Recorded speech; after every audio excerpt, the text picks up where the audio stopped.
Chapter 966. Lu Xiantian was the assistant prefectural magistrate, a higher rank than most prefectural officials. He was a third-rank court official, and Yang Fan's rank as a loyal general was half a rank lower than his. Although Yang Fan, Qin Dong, Hu Yuanli, and the others were all imperial envoys, and even if he wanted to curry favor with them, there was no reason for him to greet them as a high-ranking official. Moreover, those who could become the Chang and prefectural magistrate were also the emperor's trusted aides. There was no need for him to curry favor with them. Therefore, Lu Xiantian couldn't take the initiative to greet them. However, according to Lu Xiantian's estimation, it wouldn't be strange if they came this afternoon or tomorrow. After all, he didn't welcome them when they first arrived in Chang'an. Although that was due to the Lord of Hanoi's interference, he was the one who was rude first. Now that Chen Dong and Hu Yuanli had come together early in the morning, Lu Guitian was a little overwhelmed by the unexpected favor. He hurriedly went out to personally welcome them and invited them into the study. After exchanging auspicious words of congratulations for the new year, Qin Dong's expression turned serious, and he took out a travel book. Lu Xiantian took the travel book and opened it. He was so angry that his nose almost became crooked. How could people celebrate the new year? You were sent here by the emperor with no relatives, nothing to do and nowhere to go. We have a bunch of friends, relatives, and colleagues to visit. Lu Xiantian opened the book and said with a troubled expression, Hu Qianxian, Qin Xianling, both of you are dedicated and diligent. I admire you very much. However, on the day of the new year, the whole country is celebrating. Isn't it a little unreasonable to put people in jail at this time? Qin Dong said solemnly, Prefectural Magistrate, you are wrong. We have come to Chang and to rectify law and order and clean up the government. We are in fear and trepidation and don't dare to slack off for even a day. Over the past month or so, we've already caught a lot of criminals. However, most of their leaders have escaped the net. The reason for this is that these people have been operating for many years. A cunning rabbit has 3 burrows. Coupled with the fact that they value profits highly, some government officials acted as their eyes and ears and escaped in advance. If we don't capture these people, we won't be able to deter the thieves and evildoers, and we won't be able to truly ensure long-term peace in Chang. And Lu Xiantian said, Qin Xuanlong's words make sense, but we don't have to arrest criminals on the first day of the new year. Hu Yuanli stroked his beard and smiled. Prefectural Magistrate Lu, the government seals the new year and all business stops. This is also the time when the criminals are the most careless. Plus, who doesn't want to reunite with their family during the new year? These criminals may take advantage of the government's break to return home for the new year and come. Lu Biantian still tried to shirk the responsibility. That's true, but it's too late. Now that the government has been sealed, all the officials are on leave. Other than the ones on duty during the new year, there's no one else available in the Chang'an government. I'm afraid we won't be able to catch criminals and thieves. Hu Yuanli said, Master Lu need not worry about this. Today, the 1,000 Horseman Battalion is stationed in Chang, and the loyal general of the 1,000 Horseman Battalion, Yang Fan, is personally appointed by the emperor as the investigating and punishing officials. His assistance in apprehending the bandits is within General Yang's responsibility. Lu Xiantian was surprised. General Yang has such an appointment? How come I know nothing about it? Qin Dong's mouth twitched. It's a long story. I'll explain it to you later. For now, I hope you can transfer as many officials as you can to help us. We are not familiar with the situation in Chang. And Yang Fan did have an appointment as magistrate, investigating magistrate. When Wu Zetian appointed him, she didn't add the word Luoyang in front of it. In fact, even without the word, his authority was limited to Luoyang because he was also the commander of the cavalry and needed to stay by the emperor's side. How could he be sent to other places to investigate? But coincidentally, the relocation of the capital happened. Yang Fan, the commander of the imperial guards, was sent to Chang'an. His position as magistrate was still there. This was worth considering. Should his position as magistrate, investigating magistrate, be transferred? Since he wasn't limited to Luoyang, wouldn't it be reasonable for him to be in charge of Chang'an? This might be a loophole in the appointment of an official, but Yang Fan took advantage of this loophole and intervened confidently. Moreover, this was likely the emperor's intention.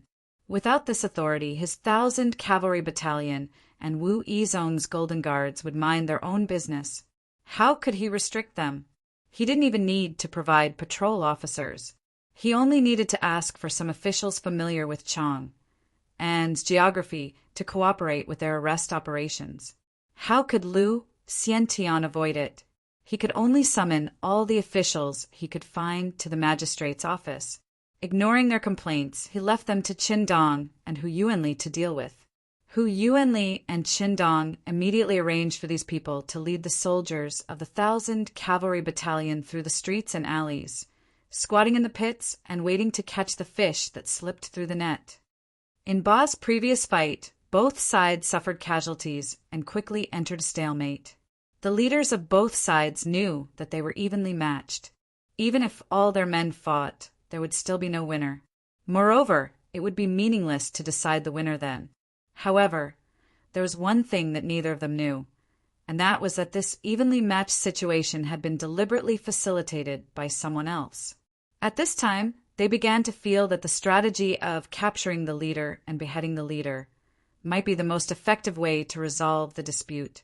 The ordinary gang members actually cared most about whether they had food to eat. As for who owned the boats and whose flag they were flying, they didn't care. Otherwise, Li He wouldn't have been able to smoothly merge the 2,000 men of the Flood Dragon sect into the Shun sect after decisively killing a few dissenting stewards. If they wanted to win now, it seemed that they had to use the same method. As long as they killed the leader, the rest would be scattered. After both sides realized this, assassinations began to appear one after another. Thoid brother, the leader of the Circle sect, was the first to suffer. One of the bodyguards he hired was killed and the other was disabled. He himself lost his life in the ambush. Then Sheng Long, the leader of the Chow Fist of the Life League, was assassinated. Wei Yongtang of the Sky Eagle sect was assassinated. He luckily escaped with his life, but he was also seriously injured. The series of assassinations caused the leaders of both sides to feel insecure. They had to be escorted when they went in and out, and they had to be heavily guarded. There were very few pedestrians on the streets. The strange calm was brewing an even bigger storm. The whole of Ba had lost the festive atmosphere of the spring festival. There was only a chill, a bone-piercing chill. Everything that happened on Ba was not noticed by anyone in Chang and City, which was very close to them. Although the massive crackdown on the Spring Festival led by Qin Dong and Hu Yuanli had attracted most of the attention and energy of the Chang and officials, the main reason was that the government had always ignored the special group of Ba's Chowmen. It had always been like this. Regardless of whether it was the imperial court or the local governments, they all knew the importance of the Chow River, and they all knew the importance of the transportation. However, in this process, the only thing they overlooked was the use of people. They overlooked those who braved the winds and waves, drove the boats, passed through the Chow River, and transported the grain to the capital. Because of the importance of the Chow River, the imperial court would allocate special funds to dredge the river and build dams and gates. Because of the importance of the Chow transport, there were special officials for the Chow transport. They had formulated detailed rules for every step from the collection of grain to the transportation and storage. However, during this process, no one mentioned those water labors. Perhaps it was because they knew that these water labors had relied on this line of work for generations. They did not have to worry about them slacking off, nor did they have to worry about them fleeing. That was why they overlooked their existence. Therefore, the Ba, where the Chow men gathered, and Chang and City, which was very close to them, could only hear each other. Even if some people in the city knew something about it, they would turn a deaf ear to it because it had nothing to do with them and because of the barbaric and bloody nature of Ba. But this kind of isolation and independence was not absolute, especially for the leaders of the gangs. They could think of using the Chow men as a middleman and bribe the officials to work for them. How could they not think of using the government at this time? The leaders of the Five Elements Association, the Circle Sect, the Taiping Gang, and the other Western Alliance gathered together. Qin Ziyuan said in the name of the founder, "The Lantern Festival is coming soon. Once it's over, we have to make arrangements for Yangzhou. But if we don't solve the problem here, how can we go? I think that the only way to break the current situation is to ask the government for help." The leader of the Taiping Gang, Yuan Jiheng, frowned. "I'm afraid that will be difficult. Those officials are all people who turn their backs on us. We promise them benefits, and they provide us with convenience. This is a business, not a friendship. If we want them to go into battle for us, it's impossible." Sitting next to him was the son of the third master. The third master had been assassinated, and he had just become the leader of the gang. He was still wearing mourning clothes. Although he had to avenge his father, he was not a reckless person. He said, "Leader Yuan is right. Besides, it's not like they don't have officials behind them. I heard that the Qiao family is from the Duga family?" Qin Ziyuan said, "I've already asked around. Although the Duga family used to be a rich and powerful family in Guanlong, it's not what it used to be. The Duga family lost their power in the court, so they turned to the industry and commerce for profit. Don't be scared by the so-called reputation of the Duga family. Those officials have been feeding us for so long. Shouldn't they do something for us? They don't care about us, but they care about their authority being challenged by others. So if we want them to help us, you two are smart people. I don't think I need to make it clearer, do I?" The two hesitated for a moment, looked at each other and nodded slowly. "We'll do as you say, sir." At the same time, the leaders of the Shun faction, the Life League, and the Three River Gang were also discussing countermeasures. The two sides were already incompatible as fire and water, but when the warm spring came and the flowers bloomed, both sides would have to make a living on the same river. If the dispute could not be resolved on the Ba River and then extended to the water, then the loss would be too great. They had forgotten the reason why things had come to this point. They couldn't remember how they got into conflict with other gangs or how they formed an alliance with the Shun faction. They only knew that they were in a difficult situation now. If they didn't solve the dispute as soon as possible, they would be like farmers who missed the sowing in early spring. They wouldn't have a harvest for the whole year. In for a penny, in for a pound. Let's just tear down their hull. The one who spoke was Chiao Mu. The sick lion of the past was now strong, and he also showed his sharp fangs. Huang Yunshan raised his eyelids and looked at him seriously. He said, "Brother Chiao, what's your good plan?" Chiao Mu said, "We can't fight anymore. It's too damaging for us to kill 1,000 enemies. I think we should use the power of the government to suppress them." Huang Yunshan was slightly stunned. He hesitated and shook his head. "No, although you successfully sent Wenbin to prison, that's because the Flood Dragon Society has fallen and their background is not strong enough. In fact, there are many powerful people in the city, and many of them may not be willing to give in to the Duga family. Our current opponents are rich and powerful, far more powerful than the Flood Dragon Union. Their backers are all influential bigwigs in Chang, and if we can get the government to help, so can they. By then, both of us will be meat on the chopping block, and the result will no longer be up to us." Chiao Mu smiled and said, "Senior Huang, you are well informed and you know everything about the Dugo family. However, what Senior Huang said is right, but the situation is a little different now." Huang Yunshan raised his eyebrows and said, "What's different?" Gan Chen Hui of the Life League also widened his eyes and listened carefully. Chiao Mu said, "As both of you know, the helmsman of our Shun School Sauko is Dugo Wentao. He is a member of the Dugo family. He has a cousin. His name is Dugo Hueji, currently the Imperial Army's Yulin Guard's 1,000 Cavalry Battalion. holding the position of Minister General. Now this commander is in Chang'an. He is here because the emperor is about to move the capital. This news was a little shocking to Huang Yunshan and Gan Qianhui. They did know that a large number of officials and an imperial army came to the capital, but they didn't know the purpose of their visit. They heard that some officials from the Ministry of Works came to Chang and to dredge the river. They inquired about the details to see if there was any profit to be made. They didn't expect to hear such news from Qiao Mu. Even if those aristocratic families had declined, the official news was still far better than them. Since Qiao Mu said that this news came from the Duga family, it should be true. The two almost simultaneously thought that after the emperor moved the capital, the water transport in Chang and would be more prosperous. They were happy at first, but then they thought of the current stalemate and couldn't help but frown. Qiao Mu said in a low voice, "This group of people is not only from the imperial army, but also from the Ministry of Works and the Ministry of Revenue. There are also a group of officials from the Ministry of Justice and the Censorate. Think about it. What are the officials from the Ministry of Justice coming to Chang and for?"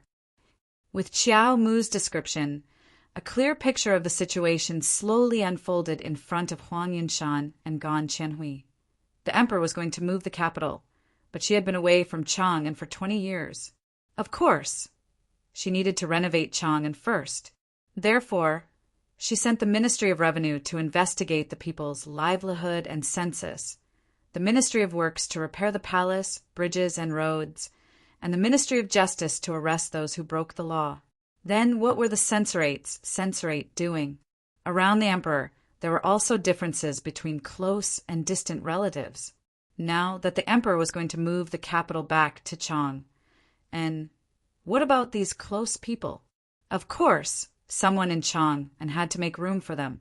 The corrupt and mediocre officials had to be purged, and the officials the emperor didn't trust had to be driven away.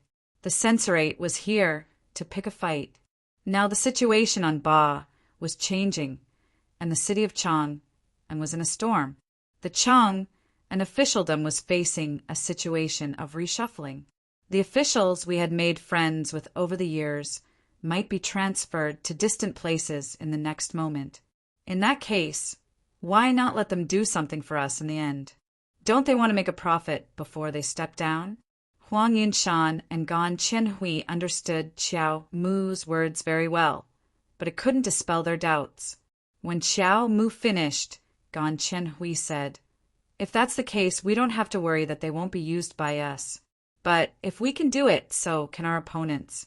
How can you be sure that if we let the officials get involved in our fight, we will be the winner?" Qiao Mu said, "As I said just now, Duga Huiji is the commander of the 1,000 Horsemen Battalion.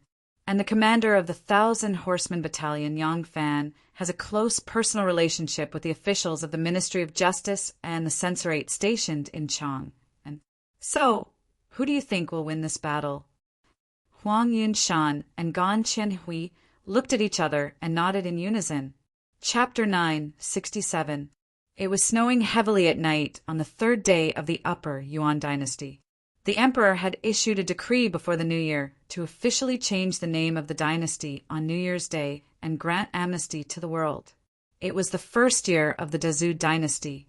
The origin of this name was because Yang Fan went to Fangzhou to rescue Prince of Luling. In order to get out of prison, he forged a huge footprint left by a golden-armored immortal in prison, so the emperor changed the name of the dynasty.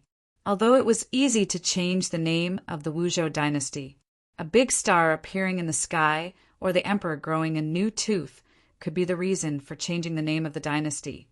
But this time the name was changed because of Yang Fan. Yang Fan, who was sitting in the Farong Tower, had a strange feeling in his heart. How many people could leave such a mark in history? The heavy snow fell and sprinkled all over the chu-chi. The red plum blossoms downstairs bloomed in the snow. Their pink petals reflected the red in the snow, making the temples, buildings, gardens, and the river more warm. All kinds of lights decorated the branches, making the petals on the branches crystal clear. Half drunk, Yang Fan pushed open the window and looked at the Chu-Chi under the shadows of the lanterns in the night. The Chu-Chi River was a vast expanse of whiteness, but in Yang Fan's eyes there was still a pool of water, half of the green leaves, and the graceful figure of the beautiful woman, with a lotus fragrance, riding a leaf orchid boat, looking at him with a smile. There seemed to be a jingle in his ears, gently knocking on Yang Fan's heart. Ning Ke's face was like a blooming lotus lingering in his mind. But the beautiful woman's beautiful smile, even if he was willing to exchange everything in the world, he could not make it appear again. Someone was setting off fireworks by the river. The brilliant fireworks suddenly lit up, just like the beautiful woman was sitting under the osmanthus tree. The setting sun was like blood, the osmanthus fragrance floated in the air, and a wisp of smoke curled up. Her slender fingers rolled up the warm evening wind, accompanied by falling petals, playing a song for him. Yang Fan slowly closed his eyes. When he opened them again, the moisture in his eyes had disappeared. He gently closed the window, and the warmth in the room immediately wrapped his whole body. Yang Fan did not look back, but just stood there quietly for a long time. He was dressed in white, but he didn't have young Master Zhang's aloof and arrogant coldness.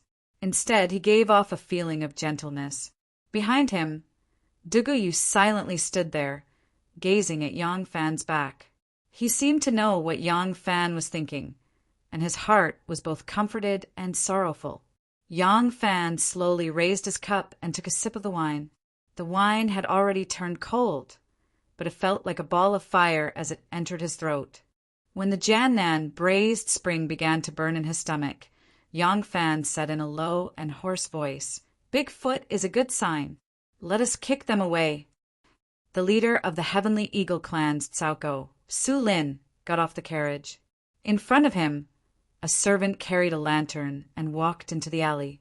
Although the alley was wide, the snow in the alley had not been swept, so the carriage could not go in. A gust of wind blew, and the snow was sucked into his collar.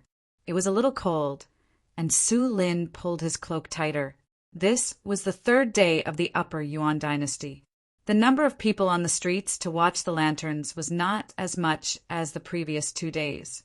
Coupled with the heavy snow tonight, the streets were even more deserted. Of course, this was only compared to the previous 2 days. In general, the streets were still very lively, and there was a constant stream of people coming and going in the alley. The thousands of lanterns still glowed dimly in the vast snow. Walking along, it was as if one was in a fairy tale world. The leaders of the Cao of the various sects on Ba were all dispatched, entering the city to look for their backers. In fact, they had already been here for a few days, but they had not seen the people they were looking for. It was not because these officials had too many social engagements and did not return at night, but because Qindong of the Ministry of Justice and Hu Yuanli of the Censorate were in full swing during the Spring Festival. Almost all the officials, including some officials with no duties, had been seconded by them. Once Qindong and Hu Yuanli borrowed these people, they had the officers and soldiers of the 1,000 Horseman Battalion watch over them, in the euphemistic name of to prevent leaks. As a result, these people were under the eyes of the officers and soldiers every day, and even had to stay in the barracks at night. Although this made the officials very dissatisfied, Qindong used the righteous reason that the emperor was about to go west and wanted to clean up Chang and into a clean world, so they could not refuse. Moreover, Hu Yuanli had even said very sinisterly while stroking his beard, "The reason why those wanted criminals could escape before we could arrest them must be because someone had tipped them off. The tip-off must be the Chang and officials who had been bribed. In order to avoid arousing suspicion, these officials could only take the initiative to cooperate, never leaving their line of sight, to prove their innocence. Until today, it was said that the joint rectification campaign to crack down on and clean up public security had been a great success. These officials who had worked hard for half a month could finally go home to reunite with their families, and those who had been waiting for them at the Cao of the various gangs in Bashang could finally see them. Su Lin came to the front of a house with black bricks and white stone steps. A manservant came forward with a lantern and knocked on the door knocker. Hearing the news that his master was at home, Su Lin was overjoyed. Soon, his figure disappeared at the door, and a beam of light moved toward the second courtyard in the misty snowflakes. Ma Qian, the helmsman at the Cao of the Circle Gate, was in the study of Gao Jingqian, the administrator of the Chang and local government. Most states and prefectures in the Tang dynasty had idle officials, and the quota of officials was far higher than the actual number of officials that should be allocated. In other words, officials who had no official position and only received salaries. At the same time, some states and prefectures that were busy with affairs often set up more officials than the quota. For example, as an assistant capital, the Chang and local government should have a member of the record councillor. But in fact, besides Chu Tianqing, there was also Gao Jingqian, who was also an official.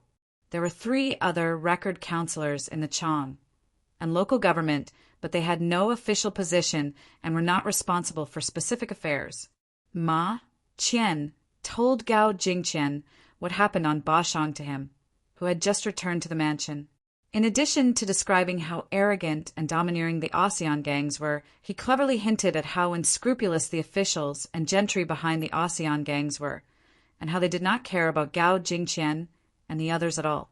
Gao Jingqian understood that Ma Qian's words had a hint of provocation, but this was not the point. The point was that Ma Qian spread out a box of gold and several land deeds on the table. Most people in the Chang and officialdom knew that this year the so-called emperor's tour of the western capital of Chang and was actually to move the capital back to Chang, but it had not been publicly announced to the world. And once the emperor moved the capital, he would inevitably bring a large number of officials from the capital, Luoyang. Even if the original officials in Chang and were not purged, most of them would be transferred to make room for the emperor's trusted aides. Gao Jingqian's qualifications and background weren't enough for him to stay in Chang, and it was inevitable that he would be transferred. At that time, he would no longer be able to provide convenience to the canal gang, and he wouldn't be able to receive enough benefits from them. Therefore, it seemed like a good choice to make some money before he left. Gao Jingqian paced slowly in the room. The shadow of the lamp cast a shadow on the wall, and there was a golden flash in the shadow, like a reflection of the river. It was the reflection of a box of gold under the lamp. Adjunct Gao stood still and looked at the golden light in the projection. He said in a deep voice, "Tomorrow morning I will send people there. The people behind them will not be idle. You have to be clean. Don't let others get hold of your weakness." Ma Qian was overjoyed and quickly bowed to the ground. "Rest assured, Adjunct, I have already made arrangements." The Chang and Major Zhao Haochen's mansion also welcomed a guest. The guest was the Taiping gang's canal head.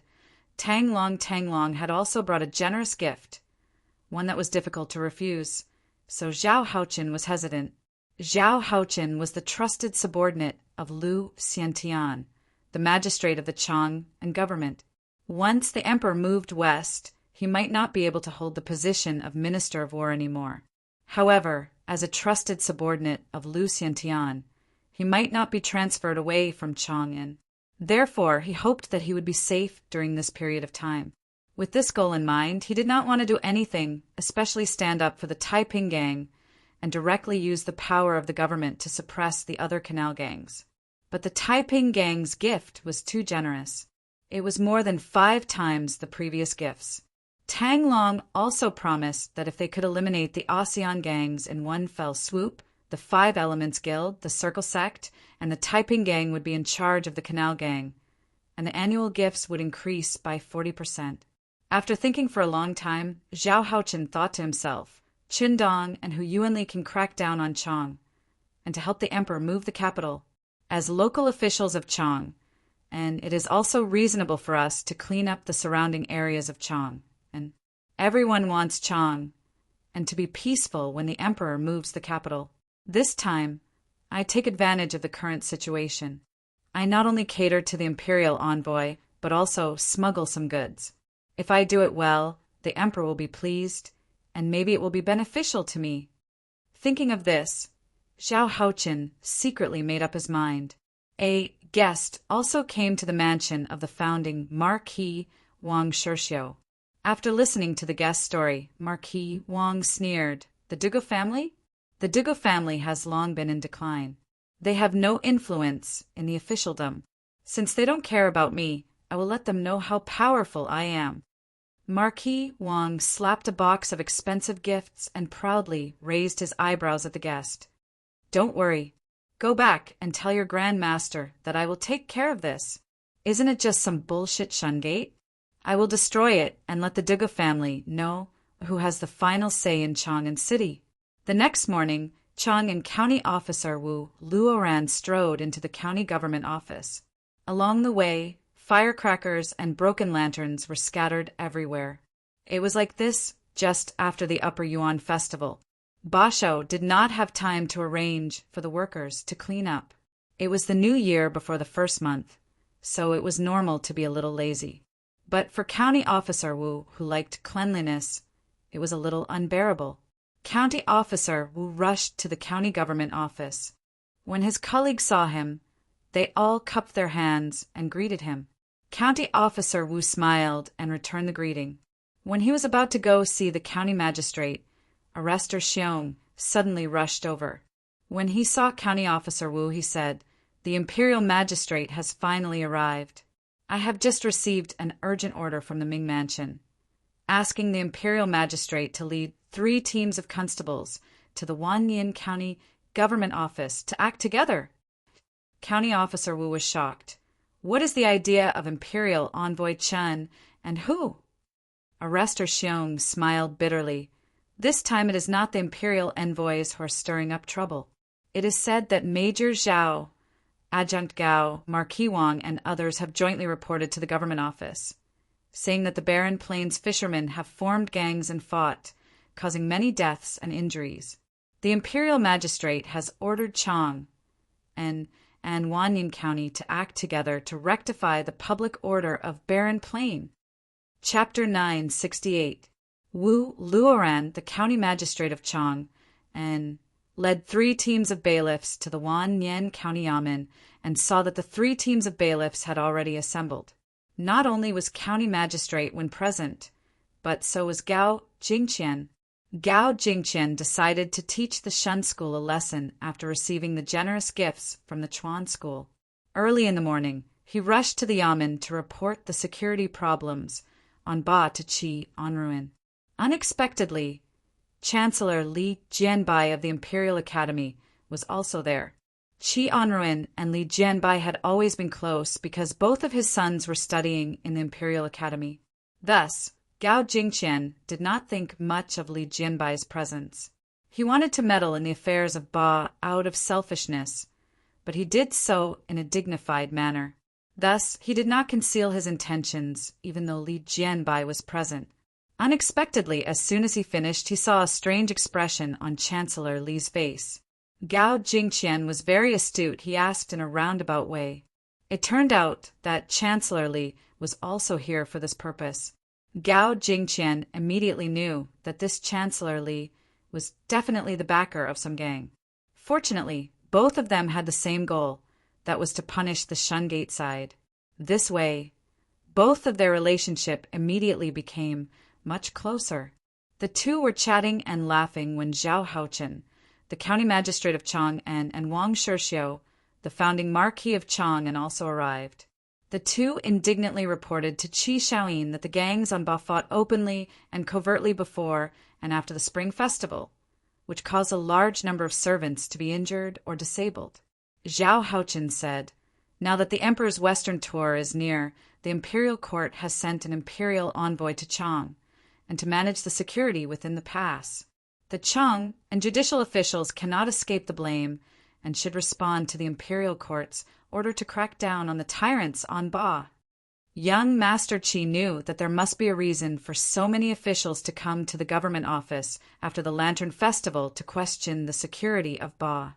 However, since the reasons given by the officials were reasonable, young Magistrate Qi did not question them further and immediately agreed. He took the opportunity to order Adjunct Gao to take charge of the matter. Gao Jingqian was secretly delighted. Since Wu Luoran had not arrived, he went to the Wan Nien County Yamen first. Wu Luoran led more than 60 bailiffs from Chang and to Wan Nien County Yamen. Gao Jingqian had already given instructions to the bailiffs from Wan Nien County Yamen. As soon as Wu Luoran arrived, Gao Jingqian urged the bailiffs from Wan Nien County to set off immediately to Ba, Chang, and was divided into Chang and Wan County Yamen and County. Yamen of the two counties were in the same city, but this was the first time. The constables from the two counties totaled to 120 men. They rushed to the Ba River in a formidable array. These days, Yamen had been living in County, Wan Yamen, Nien County Yamen, Chang and Yamen. The county, Yamen, Luan Nien County Yamen, Chang, Yamen, then Wan, Yanwen Yamen, Long Yamen. When Ao had been staying in Wan Nien County Yamen for a long time, he lived in the side yard of the County Yamen. Even the slightest movement in Wan Nien County Yamen could not be hidden from him. In previous years, Ba was the busiest time after the Spring Lantern Festival. After 2.5 months of idleness, the workers had to meet with the stewards of the clan to receive their tasks. Some of the advance workers had to prepare to leave for Yangzhou to prepare for this year's transportation. The ships that had been docked for the entire winter had to undergo their final maintenance, but this year Ba still maintained a strange calmness. The docks were deserted. The ships were still docked there. The bare masts were like trees in winter. There was not the slightest hint of spring. The deck had not even been cleared of snow. There was not even a single footprint. The town was also deserted. There were hardly any pedestrians on the streets. Usually, there was not a single person on the busiest central street. Even children would avoid this road. This road had become the dividing line between the ASEAN and the Western Alliance. This made life difficult for the taverns and brothels that relied on the workers of Ba.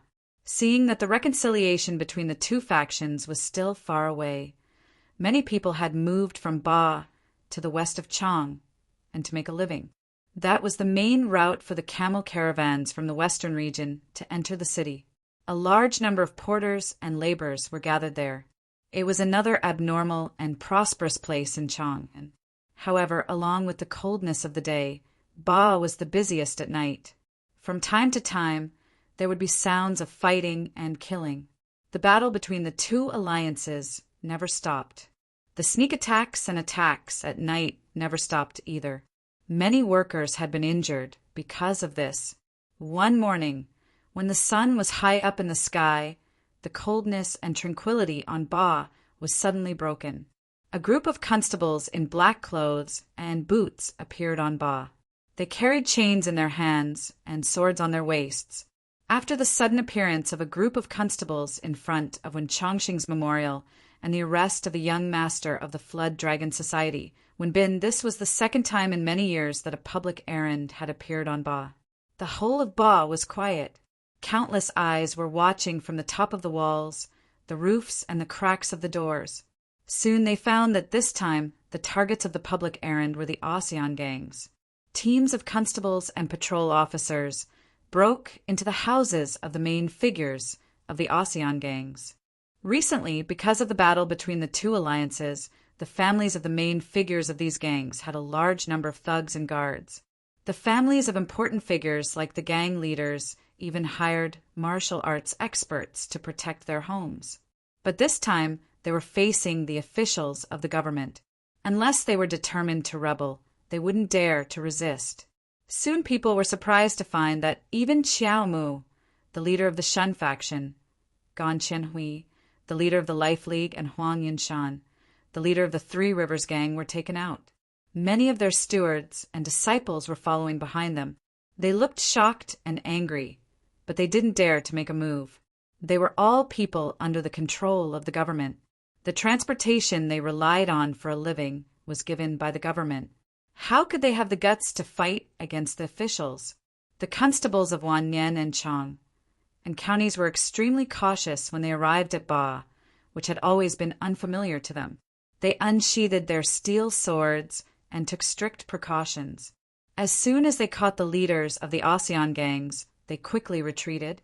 When they left Bashang town, the disciples of the West Alliance immediately ran to the streets, cheering and jumping as if they had just celebrated the new year. The whole Bashang town was in an uproar. The leaders of the ASEAN gangs were caught in one fell swoop. What else did they have to worry about? Meanwhile, the disciples of the ASEAN gangs were dejected. They didn't resist the verbal provocation or physical contact of the disciples of the West Alliance. Once they lost their backbone, they didn't know what to do next. Li He, Yin Shiwei, Qiao's son, and other stewards looked as if they had lost their parents. They chased after the captured Qiao Mu all the way out of Bashang town. They watched as the officials escorted the leaders of the gangs back to Chang and city. Only then did they return to the entrance of the Shun faction with gloomy faces. They didn't say a word in the face of the mockery and ridicule of the West Alliance gang members. But as soon as they entered the hall of the Shun faction, the gloomy expression on Li Hei's face was swept away. The important figures of the Shun faction all knew about today's change, especially him. He controlled the largest force of the Shun faction. If he didn't know that the Shun faction had a backup plan, no one could predict how he would react. Facing this cruel and merciless old man, Gu Zhuting used and guarded against him. She couldn't hide the things that she should let him feel at ease. And Li He was very calm because he knew that the Shun faction still had a trump card. If he could stay calm, then the whole Shun faction would naturally stay calm. Gao Jingqian rode on the horse. He occasionally looked back and saw Gan Qianhui, Huang Yunshan, Qiao Mu, and the others who were caught. They were dejectedly wearing the big shackles and staggering on their way. He couldn't help but sneer.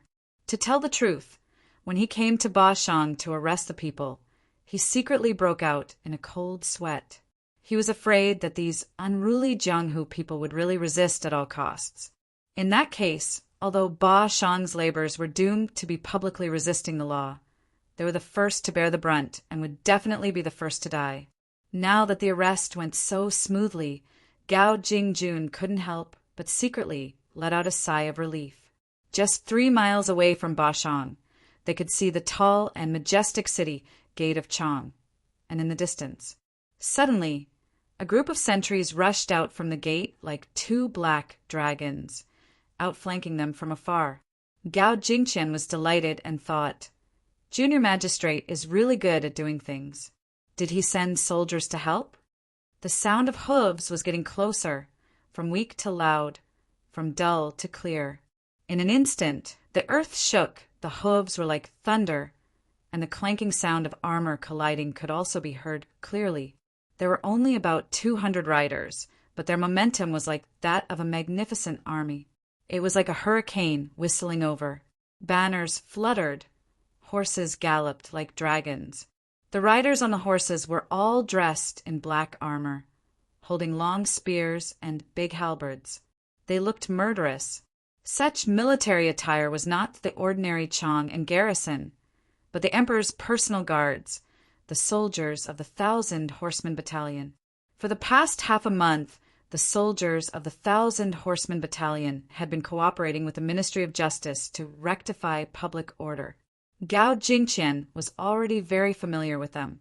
When Gao Jingqian saw that the soldiers of the 1,000 Horseman Battalion were mobilized, he thought that Director Chun of the Ministry of Justice had heard the news and volunteered to lead troops to wipe out Bashang. He hurriedly lifted his horse and went to meet them. On the opposite side, there were 2 groups of cavalry moving side by side along the official road. As soon as they came into contact with them, they immediately flanked them, forming a tight encirclement around the entire team of constables. Gao Jingqian rode his horse forward alone. When he got closer, he saw 2 horses in front of him, with a civil official and a military official sitting on the horses. The civil official was Director Qindong of the Ministry of Justice. He also knew the military official who had once asked him to lead the way and capture the fugitives of Chang, and he was a general of the 1,000 Horseman Battalion named Ma Qiao. Gao Jingqian laughed and came forward, cupping his hands, and said, Director Qin, General Ma, Thank you for your welcome. The Bashang gang is afraid of the imperial court and dare not resist. They have already surrendered. Chun Dong's face suddenly darkened, and he shouted, "Who came to welcome you? How dare you, Gao Jingqian? I have received a report from the people, accusing you of colluding with the tyrants of Bashang to oppress the good people. Now that I have seen you, it is indeed true. Come, arrest Gao Jingqian and his men, and bring them to the imperial palace for trial." When Gao Jingqian heard this, he could not help but be dumbfounded.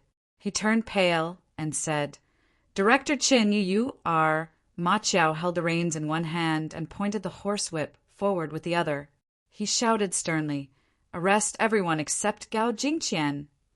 The 1,000 soldiers of the 1,000 Horseman Battalion, who had already formed an encirclement around the constables of Wanyan and Chang and counties, pointed their sharp spears forward in unison and shouted, "Disarm and be bound!" The 2 county lieutenants, Wu Luoran and Langwen, looked at each other. What's going on? At the same time, another group of horsemen arrived. They whizzed past the snow-covered, fertile fields on the side of the official road. The scarlet capes of the military leaders fluttered in the air like red clouds. They were heading in the direction of Lake Ba. Chapter 969. The disciples of 5 Elements Guild, Circle Faction, and Peace Gang swaggered around Ba as if it was New Year's Eve. Rong Shu from 5 Elements Guild called his friends to a tavern he frequented. Seeing that the tavern was still closed, he banged on the door. "Open up! Open up! Old who? What time is it? Why aren't you up yet?" After a while, the window opened halfway, and the shopkeeper Hu Xiong poked his head out with sleepy eyes, carefully looking around. Seeing him like this, Rong Shu couldn't help but laugh, pointing at him, and said, "Look at your cowardly look! Hurry up and get up to do business." The leaders of Shen Faction, 3 Rivers Gang, and Life League have all been arrested by the authorities. From now on, we will be united in Ba, understand? Hurry up and get up to do business. We need to celebrate and bring out the best wine in your tavern. Oh, all right.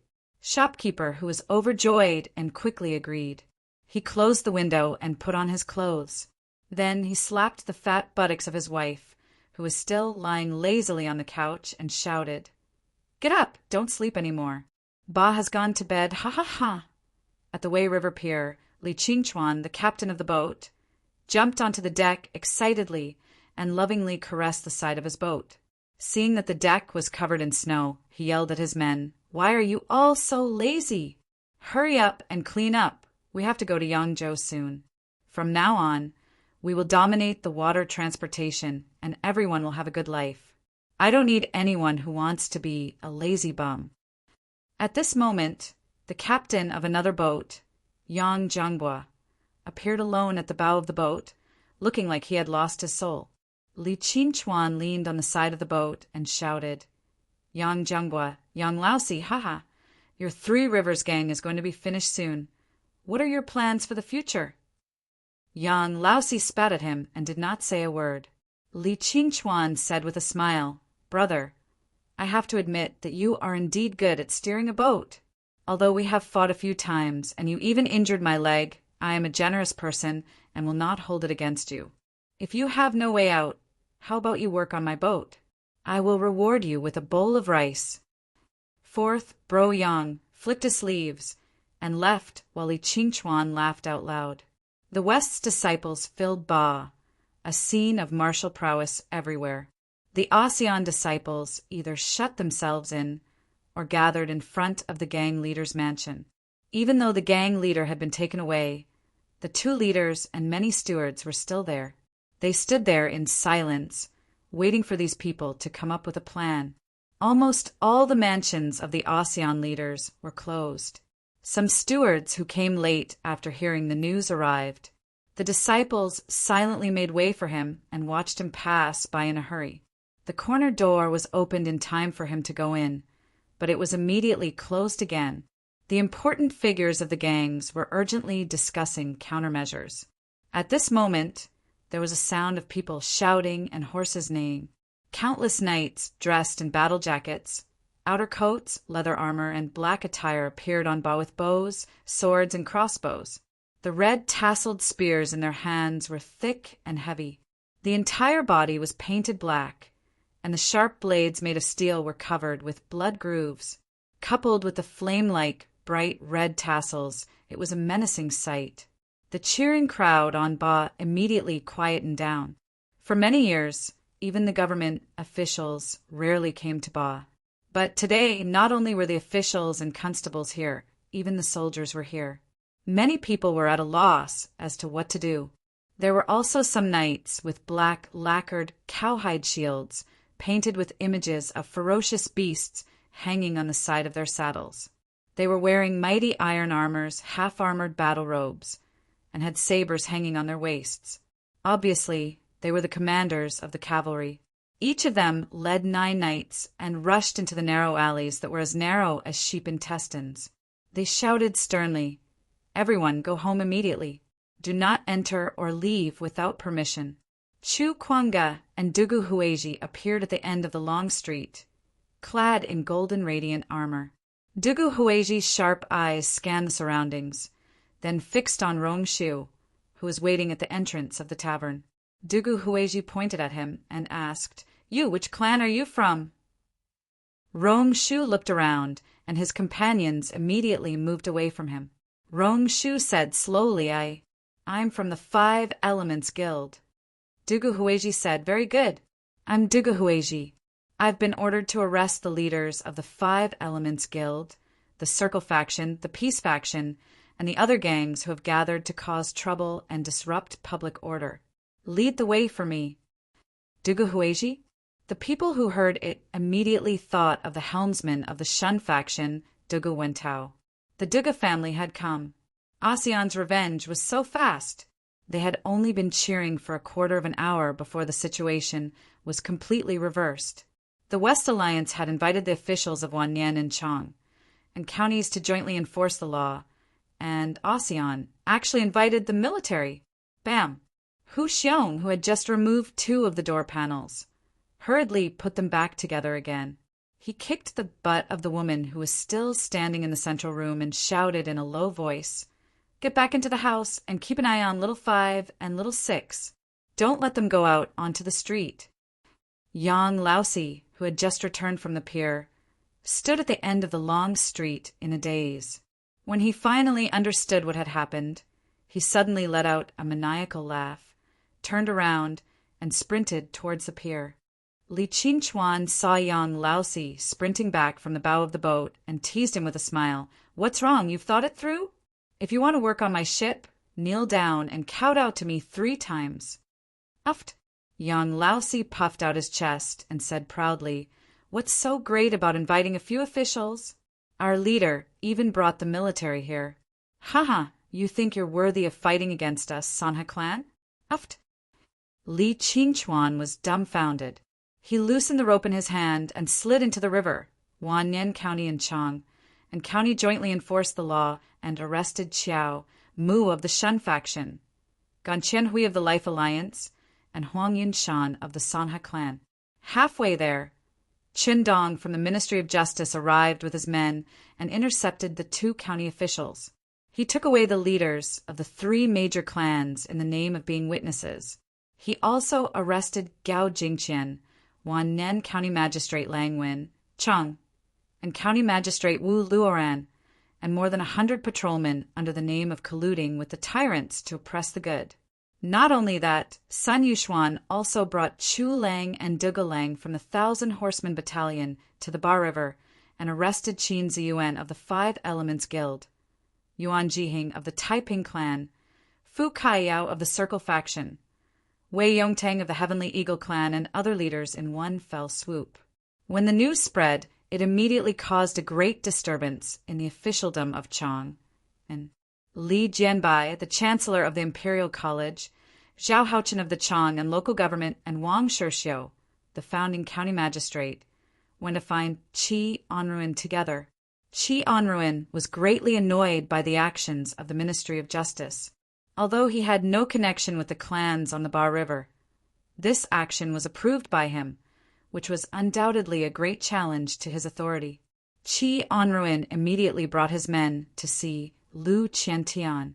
Lu Qiantian had no intention of having conflict with the imperial envoy, but it did not mean that the one who held the title of imperial envoy could do whatever he wanted.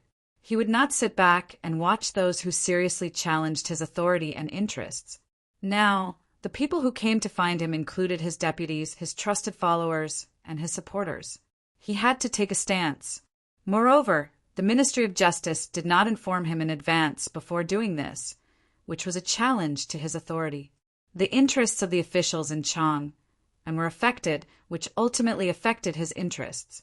The whole officialdom was like the roots of a big tree. He was the main root, the officials below him were the branches, and the officials below him were the countless roots under each branch, thus forming a complete network of interests. If the roots were damaged, the branches would definitely be damaged. If the branches were damaged, the nutrients gathered to the main root would definitely be greatly reduced. It was the same in the Chang and officialdom. As the magistrate of the Chang and local government, Lu Qiantian had a high position and power. He would not directly deal with the ruffians on the Ba River, but the officials under him would. These officials received the Baishan Chao gang's filial piety. Each of them divided a portion and handed it over to the officials of the higher level. And the officials of the higher level each took out a portion of the filial piety they received from various places, and then sent it over to his hands. He had an even stronger backer in the capital, so during festivals, big or small matters, he had to offer from time to time. This was a complete chain of benefits.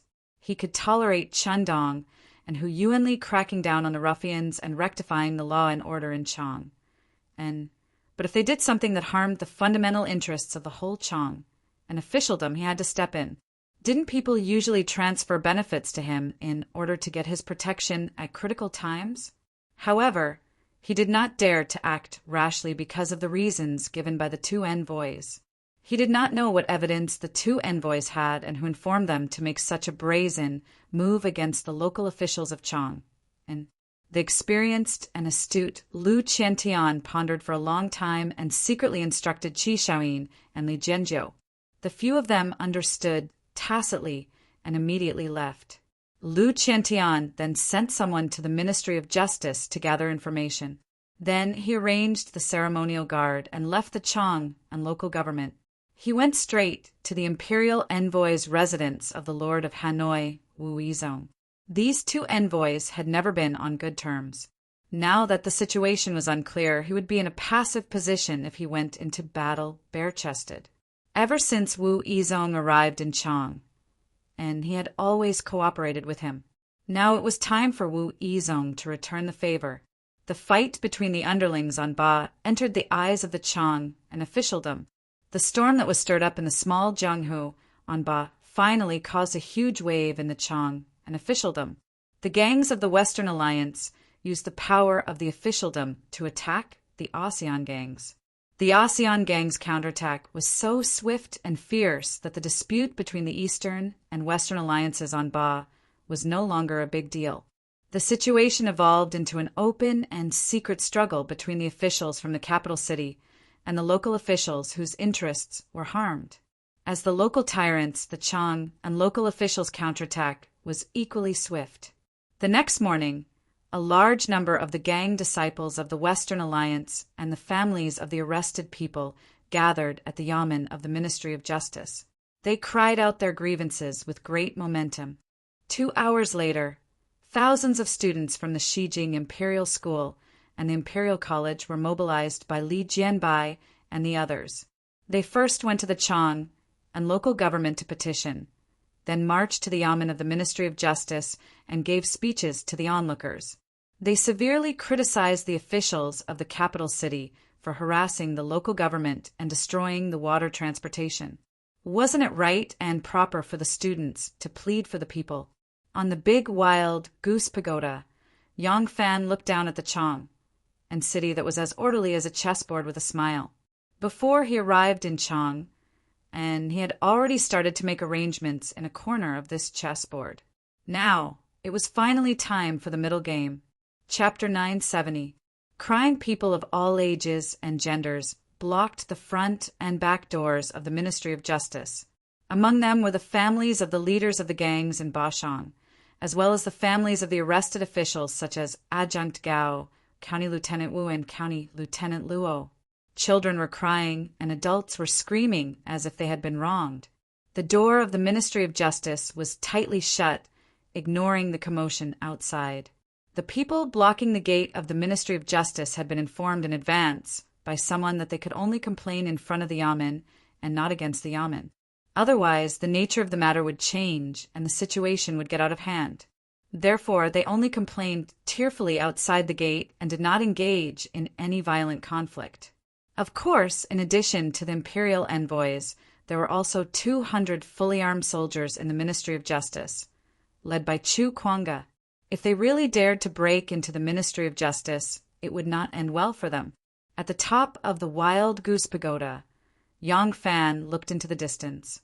He could vaguely see the dense crowd in front of the Ministry of Justice. Yang Fan picked up the green jade wine pot and poured himself a cup.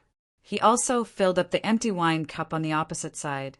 The sunlight shone at an angle, and there were specks of dust floating gently in the light. It was incomparably tranquil. "Do you want a cup?" "I have been weak since childhood, so I never drink. Although it is called wine, it is not really wine. It is just a cup of fermented rice. It has no alcoholic power and can activate blood vessels." Therefore, the girl was moved. She pursed her pale lips, took the cup and sniffed it. Then she frowned and said, "It doesn't smell good, but it's sweet." The curious girl looked around. Seeing that there was no one around, she quickly licked it with the tip of her tongue. The taste was really good. The green jade wine cup, the white jade fingers, the gentle lines interweaved to create a magnificent scene. The wine was clear, the wine cup was moist, and the fingers were white. They interweaved into a beautiful texture.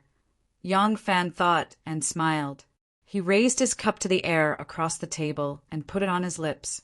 The students of the Imperial College and the Imperial College swaggered through the streets, angrily complaining to the passers-by about the brutality of the officials of the Ministry of Justice, talking about the hardships and poverty of the Baishang Plain, and preaching the importance of the canal transport to the people of Chang.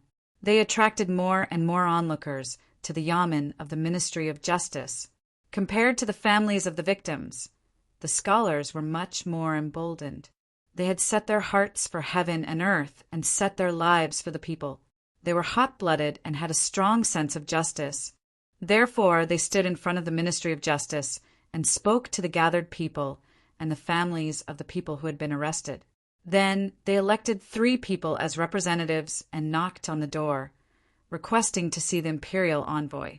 On top of the great Wild Goose Pagoda, Yang Fan raised his cup to his lips and drained it in one gulp.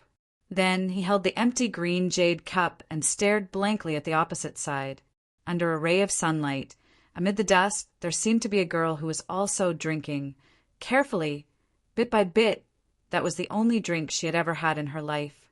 Yang Fan watched her raise her cup, sip the wine, and swallow it. Moving, charming, seductive. Her elegant gestures disappeared from his sight one by one, but they were fixed in his mind. That kind of beauty made people want to become a drop of wine under her tongue and flow into her body.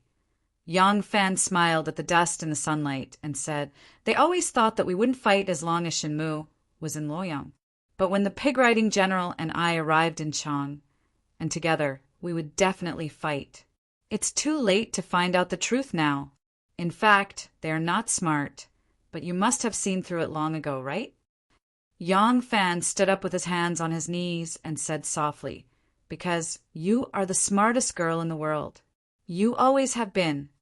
The Imperial College of Chang, and was located in the administrative square outside Chang and city.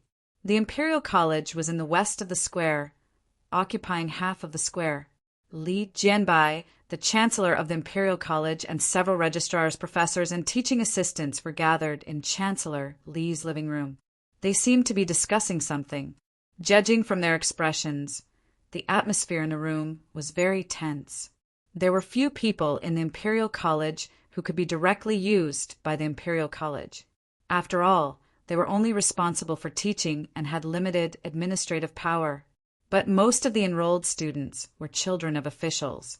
Through the teacher-student relationship, they could get to know many elders whose children were officials. This kind of wide network was unparalleled. Therefore, most of the officials in the Imperial College were officials from the Imperial College and the Imperial College. They could not directly provide all kinds of convenience for the Chow gang, but because of their wide network, they became the best brokers for the Chow gang. Now that there was a problem in the Ba, they were the ones who were directly affected. Naturally, they reacted the most strongly. Chancellor Li said with a sullen face, "Is the Ministry of Penalty still not willing to open the door to accept the students' report?" A registrar said, "Yes, I just came back from the Ministry of Penalty." The door of the Ministry of Penalty was closed, and there was no movement. Li Jianbai stood up and slowly paced a few steps in the hall with his hands behind his back. He clenched his fists and said resolutely, "If they don't open the door, let's break in." A professor said uneasily, "Chancellor, I'm afraid this is not appropriate. Once we break into the Ministry of Penalty, it will be a big deal. The current emperor has always been strong. If we encourage the students to break into the Ministry of Penalty, I'm afraid it will backfire when the emperor hears about it." A teaching assistant also said, "That's right. Let's not talk about the emperor's reaction. After all, the emperor is still far away in Luoyang. But the Ministry of Penalty is an imperial envoy, and now the Ministry of Penalty is an imperial envoy's office. We can't break in. Once they are determined to go against us, they can make a big deal out of breaking into the official gate." Li Jianbai smiled coldly and teased him, "Is that so? What if we carry the statue of the ancestors to knock on the door?" The registrars and professors were stunned at first. Then they clapped their hands and praised, "Wonderful! This is a wonderful plan." Li Jianbai said proudly, "The students have come forward. As teachers, it is reasonable for us to come forward for the students. Let's go to the Temple of Confucius and invite the most sage master. Then we will go to the Ministry of Penalty." The Temple of Confucius was located in the most prominent position of the first courtyard of the Imperial College. It was an independent courtyard with a heavy door. When the Tang dynasty was first established, it was not called the Temple of Confucius. At that time, the Duke of Zhou was the chief priest, and Confucius was the one who enjoyed it. When Li Shimin became the emperor, the ministers asked the emperor for permission to stop the worship of the Duke of Zhou and promote Confucius to be the ancestor of the ancestors. From then on, the Duke of Zhou Temple became the Temple of Confucius. The Imperial College and the Imperial College became the world of Confucius. Immediately, Li Jianbai led the registrars, teaching assistants, professors, and others to the Temple of Confucius. After burning incense and worshipping, they hurriedly carried the statue of Confucius down from the pedestal and placed it on the bridge. Li Jianbai personally carried the left front pole of the bridge, and another 3 registrars carried the other 3 poles. The professors and teaching assistants followed behind. They walked out of the gate of the Imperial College with their heads held high and chests puffed out. As soon as they walked out of the Temple of Confucius, they heard a commotion in front of them. Several low-ranking officials of the Imperial College staggered over and shouted, "Libationer, libationer, some soldiers have broken into the Imperial College." Li Jianbai was stunned and looked forward. He saw dozens of cavalrymen rushing to the front like tigers and horses. They suddenly pulled on the reins and stopped. A general on the horse looked down and asked them with a smile, "Gentlemen, where are you going with this wooden statue and clay figurine?" Li Jianbai was startled and said angrily, "This is the place where the country nurtures scholars and educates people. It's the place where the virtuous people are locked up. You rough soldiers gallop on your horses and have no respect for anyone. How dare you do this?" It was Huang Xuchang who asked him. Huang Xuchang picked his ears and turned to Ma Qiao and asked, "Brother Ma, what did this old man say?" Ma Chiao thought for a while and answered, "He seems to mean that this is a place for scholars, a place of refinement. He thinks we are too rough." The status of generals in the Tang dynasty was not lower than that in the Song dynasty. Huang Xuchang was furious after hearing Ma Chiao's answer. He immediately glared at Li Jianbai and spat at him. He pointed at him with his horsewhip and said, "Bullshit! A place for refinement? Don't the refinement need to be put in prison when they break the law? Do we have to find another refined place to settle you, just because you are refinement? How dare you?" Huang Xuchang waved his horsewhip and yelled, "Guards! Capture Li Jianbai, Lu Xinyu, Wang Pan, and I Jabin Su Rui and Yang Jinwen." Li Jianbai was shocked and angry when he heard this. He yelled, "Who ordered you to capture this official?" Huang Xuchang asked curiously, "Eh? Who are you?" Li Jianbai puffed out his chest and said, "This official is Li Jianbai, the Chancellor of the Directorate of Studies." Huang Xuchang was amused and said, "Good. I'm going to capture you. Guards, take him away." A few soldiers jumped off their horses and strode forward to capture Li Jianbai. Li Jianbai was confused and panicked. He yelled, "Wait! Who dares to be rude in front of Master Kongsheng?" The several officers and men immediately halted and turned their heads to look at the two generals. Huang Xuchang roared, "T. According to what you said, if all the scholars who committed crimes hid behind this clay statue, then everything would be fine? It's useless to reason with us soldiers. Why the F***ck are you trying to reason with us?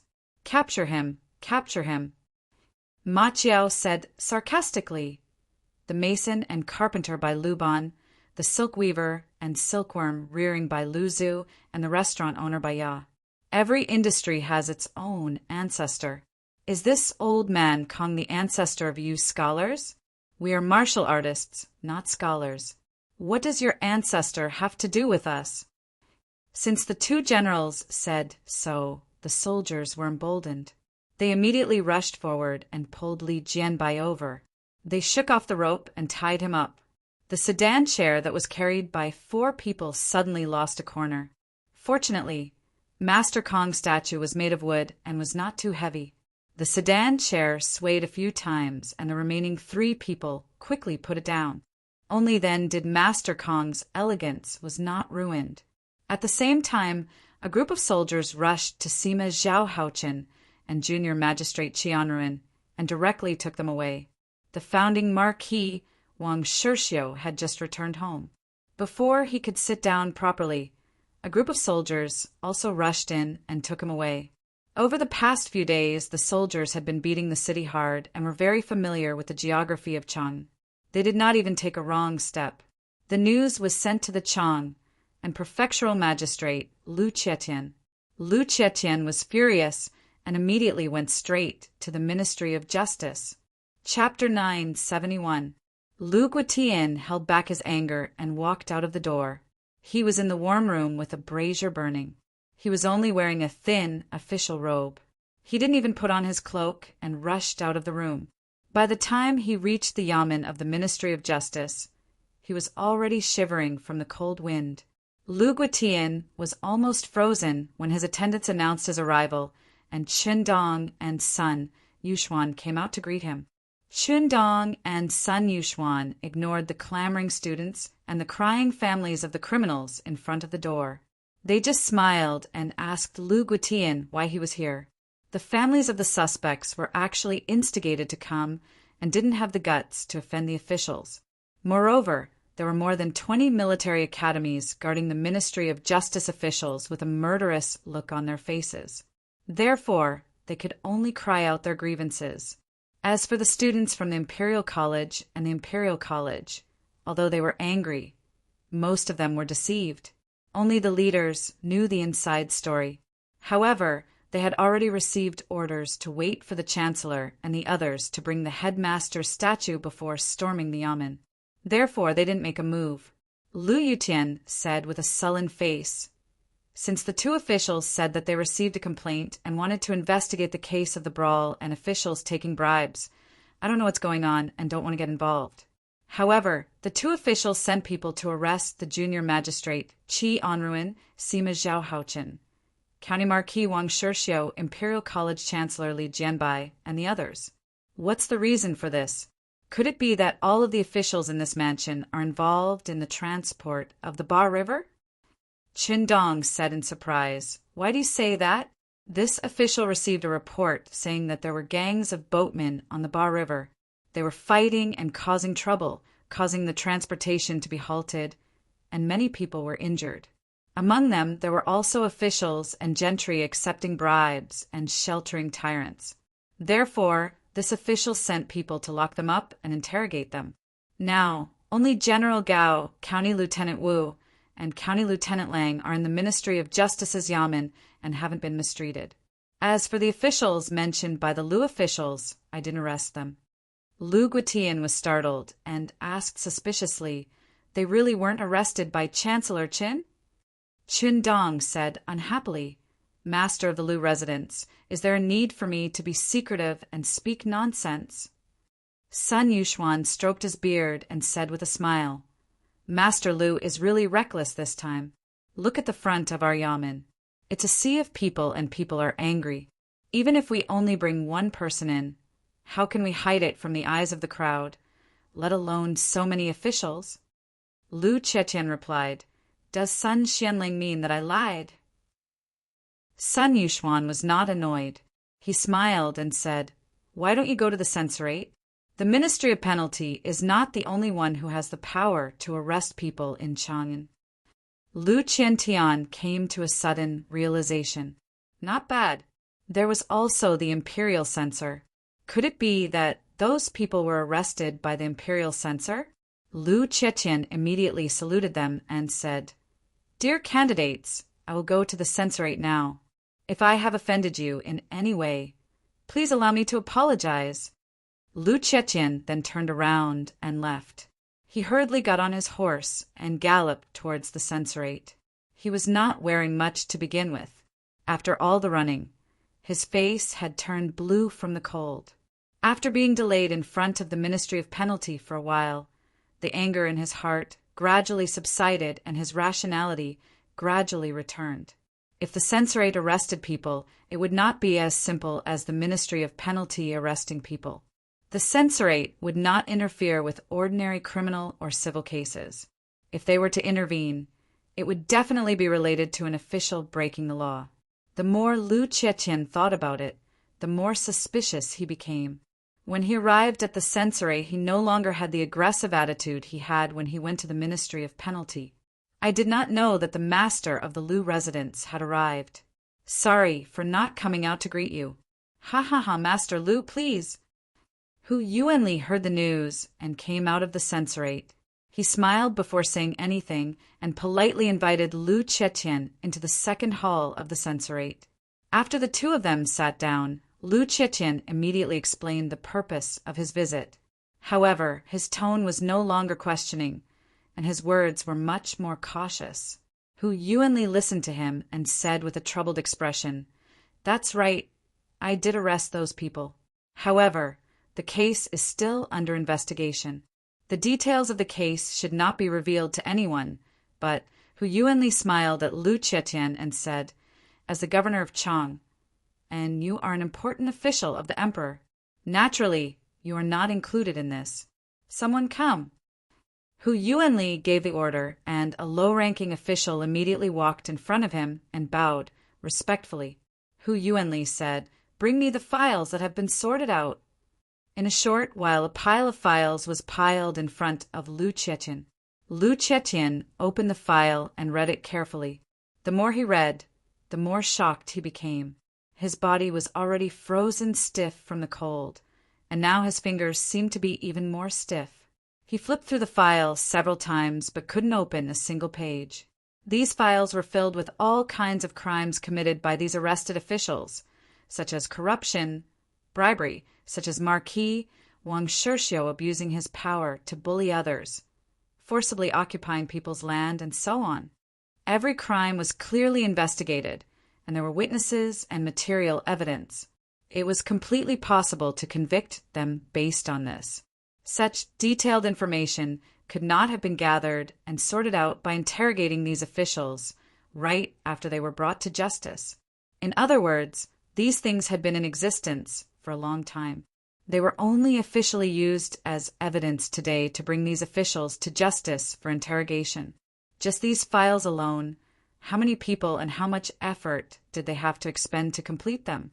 The officials from the censorate had only been in Chang and for slightly more than a month and had been accompanying the Ministry of Justice on some kind of public order reform. When did they find out about these things? They came from Luoyang and had no foundation in Chang.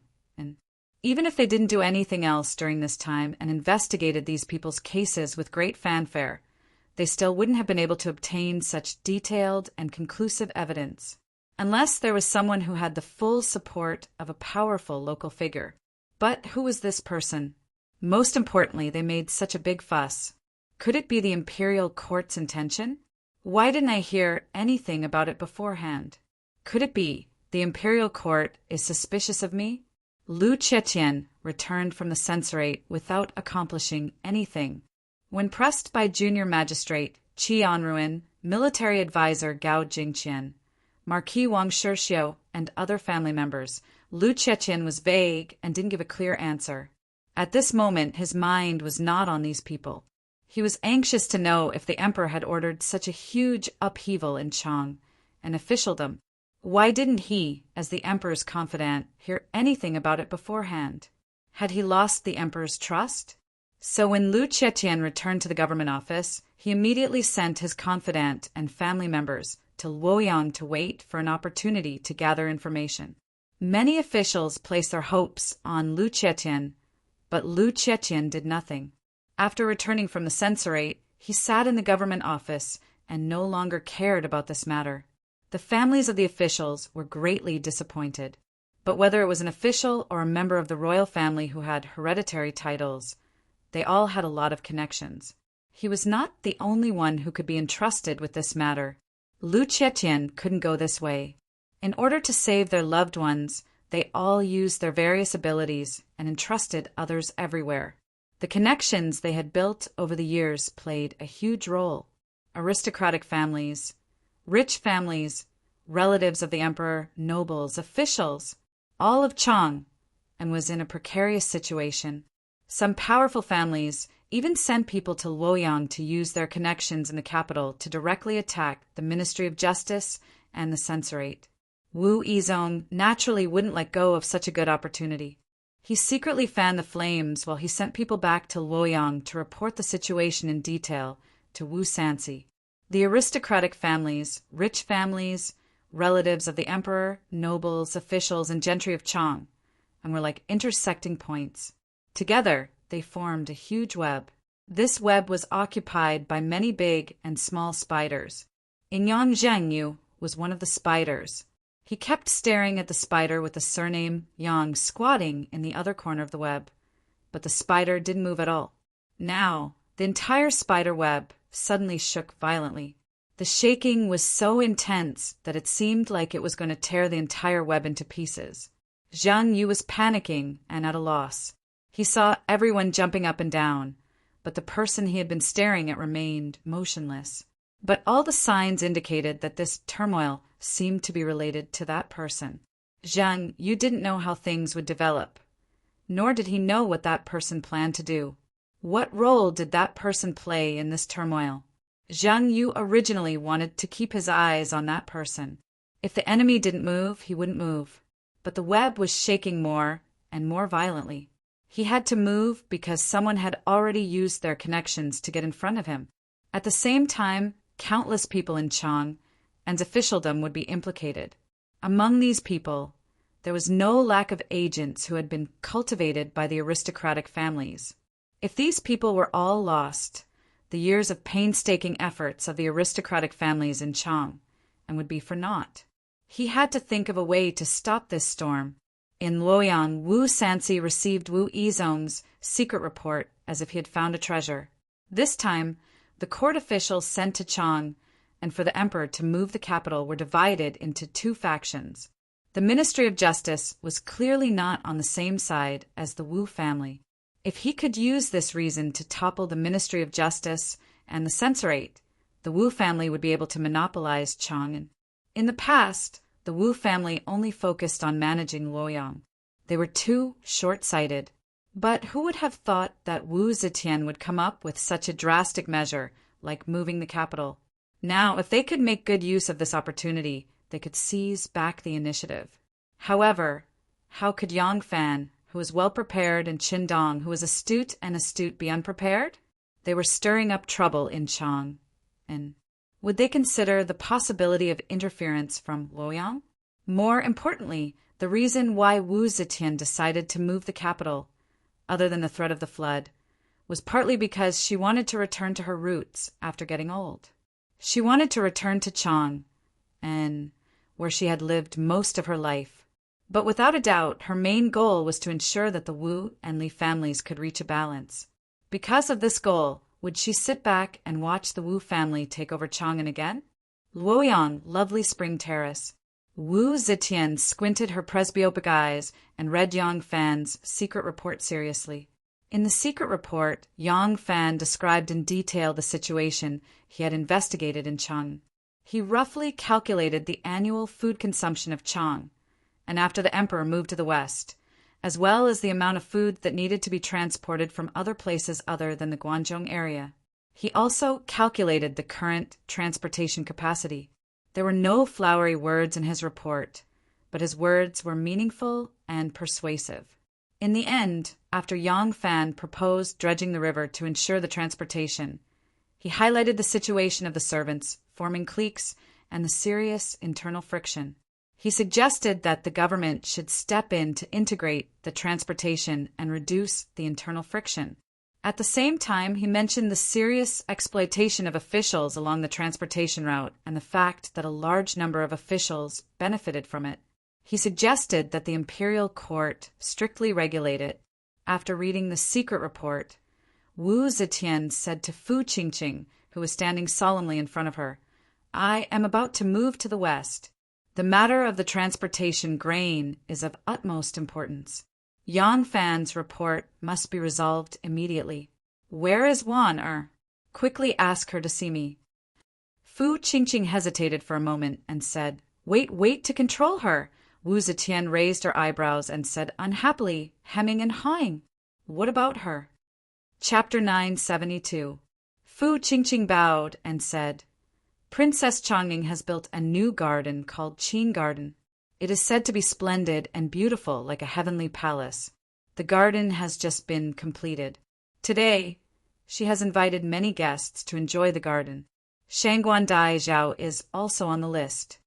After entering winter, there were not many affairs in the court. The first month was especially free, so one had more freedom. Wu Zetian once told her that if she had to leave the palace, as long as she did not spend the night outside, there was no need to ask in advance. For people in the palace, it was a great favor to be able to enter and leave the palace at will. Therefore, Wan did not tell Wu Zetian that she was leaving the palace. Princess Changning was the eldest daughter of Li Xian and Empress Wei. She was married to Yang Xin. After the couple got married, they built a mansion on the outskirts of Luoyang. The mansion was extremely luxurious. The garden was filled with strange flowers and strange rocks. There was a pond in the mansion that took up more than 200 mu of land. There was also a polo field built on the west side of the mansion. Today, when the mansion was completed, Princess Changning invited many guests to celebrate. She wanted to show off. This was a villa built after squandering all the wealth of the Yang family. Wu Zetian glanced at Fu Qingqing and said, "It is just an appointment with Changning. Why are you hesitating? Is there a hidden agenda?" Fu Qingqing was shocked. He lowered his head and said, "The sage is wise and perceptive." "I only thought for a moment, and the sage knew." Wu Zetian said impatiently, "Speak. What else is there?" Fu Qingqing stammered, "It's because I've been out of the palace more frequently recently. I've often been drinking with people. Most of the people I befriended are marquis, poets, and famous scholars. Because of this, there's a lot of gossip going around. Even though the rumors were unbearable, Cui Shi, Gao Zhu, and the others were all distinguished and elegant, outstanding talents of their generation, while Shangguan Daiji was young and beautiful. It wasn't strange for them to frequently attract criticism. What was strange was that Shangguan Daiji only attended King Liang's banquets a few times, yet there were still many unbearable rumors about King Liang and Shangguan Daiji. Just now, when the saint asked, I suddenly thought of these things, which is why I seemed a little strange. Wu Zetian reclined on the bed and looked at her deeply. She smiled lightly and said, Sensi had just celebrated his 60th birthday last year.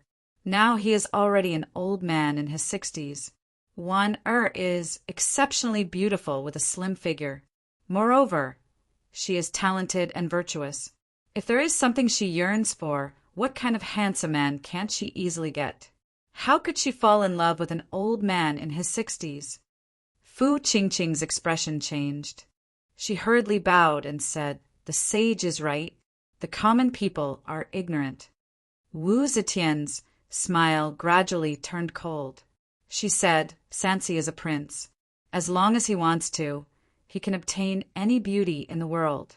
Would he be willing to risk angering me and touch someone close to me? The common people were ignorant. You are very shrewd. You told me such a ridiculous rumor. Are you trying to take advantage of my old age and think that I am muddle-headed? Fu Qingqing was shocked. She hurriedly knelt down and repeatedly kowtowed. Her voice trembled as she said, Qingqing does not dare. Qingqing only when the sage asked. I did not dare to hide it and told the common people. Shut up. Wu Zetian slowly sat up and said coldly, At that time, Wei Tuan'er was favored by me. She became complacent and brought about her own death. There are still traces of her blood in the cracks of the green bricks in front of the hall. Qingqing, your status in the palace is comparable to Tuan Er's in the past. You must reflect on yourself and not follow in her footsteps. Fu Qingqing was shocked. She repeatedly kowtowed and said, I do not dare. I do not dare. Please forgive me, sage. Get out. Yes, yes.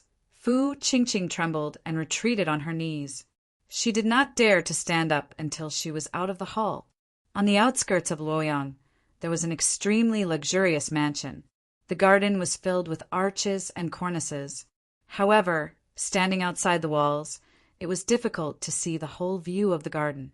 However, just from the snow-white walls of the garden, the neat and tight black roof tiles, the drainage ditch that was meticulously decorated with green bricks, the bright red lacquer door, and the spotless white marble steps, it was enough to show how luxurious this mansion was. At the corner of the courtyard, there was a long row of carriages. There were horse carriages, ox carts, and horses tied there. There were many servants sitting or standing beside them. They were obviously the attendants and carriage drivers of the nobles attending the banquet. A coachman wearing a yellow robe and holding a large whip in his arms leaned lazily on the carriage. He looked at the magnificent garden in front of him and sighed leisurely to the person beside him. Some people in this world are too shallow. Suddenly obtaining wealth that can rival a country, they immediately become nouveau riche with the stench of money all over their bodies. There are also some people who suddenly obtain a noble identity that no one can match, so they are arrogant and domineering. I have been working in the prince's mansion for many years. Although my experience and vision are not bad, my mind is also good.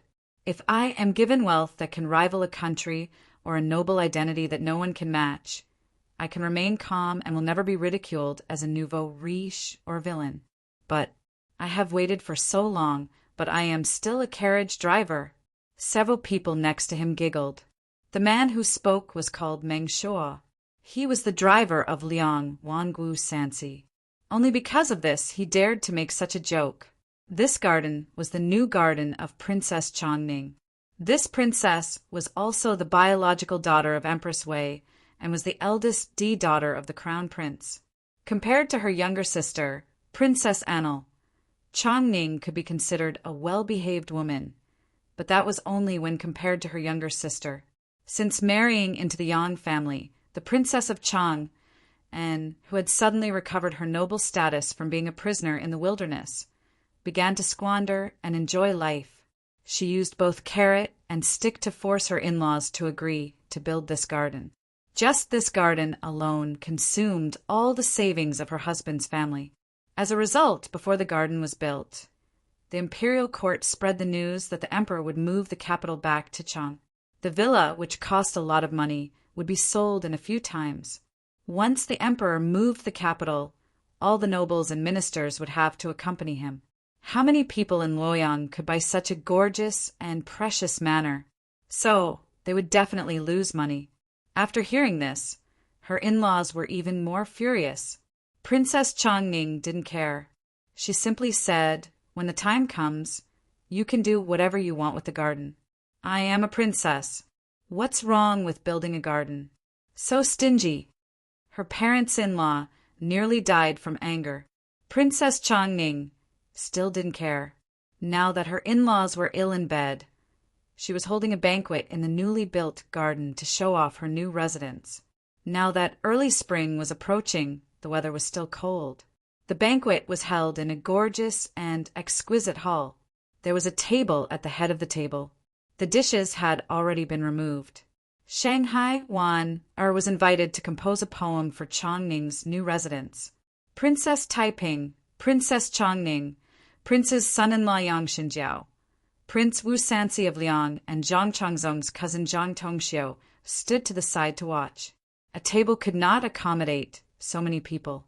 The others continued to sit behind the table, waiting for talented Lady Shangguan to finish writing and then recite it in public.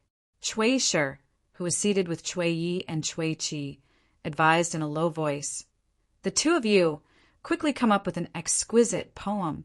Everyone here today is an outstanding talent, including Shangguan Kairan and His Royal Highness Prince Liang. If your talents can catch their eyes, your future will be limitless." Cui Yi proudly said, "Brother, with our talent, we can write a poem immediately. Why do we need to prepare first?" Cui Shi said, "Don't be careless. Zhang Tongxiu, Zhang Changyi, and Zhang Changxi are also good at poetry. Zhang Shua and Gao Jian are even more talented men of the present age. With our family background, if we use this kind of thinking, we may not be the best.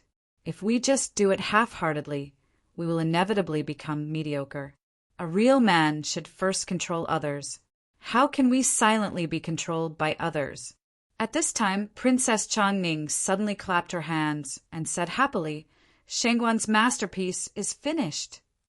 When Cui Shi heard this, he immediately pretended to be overjoyed and said, "Princess has already seen it first.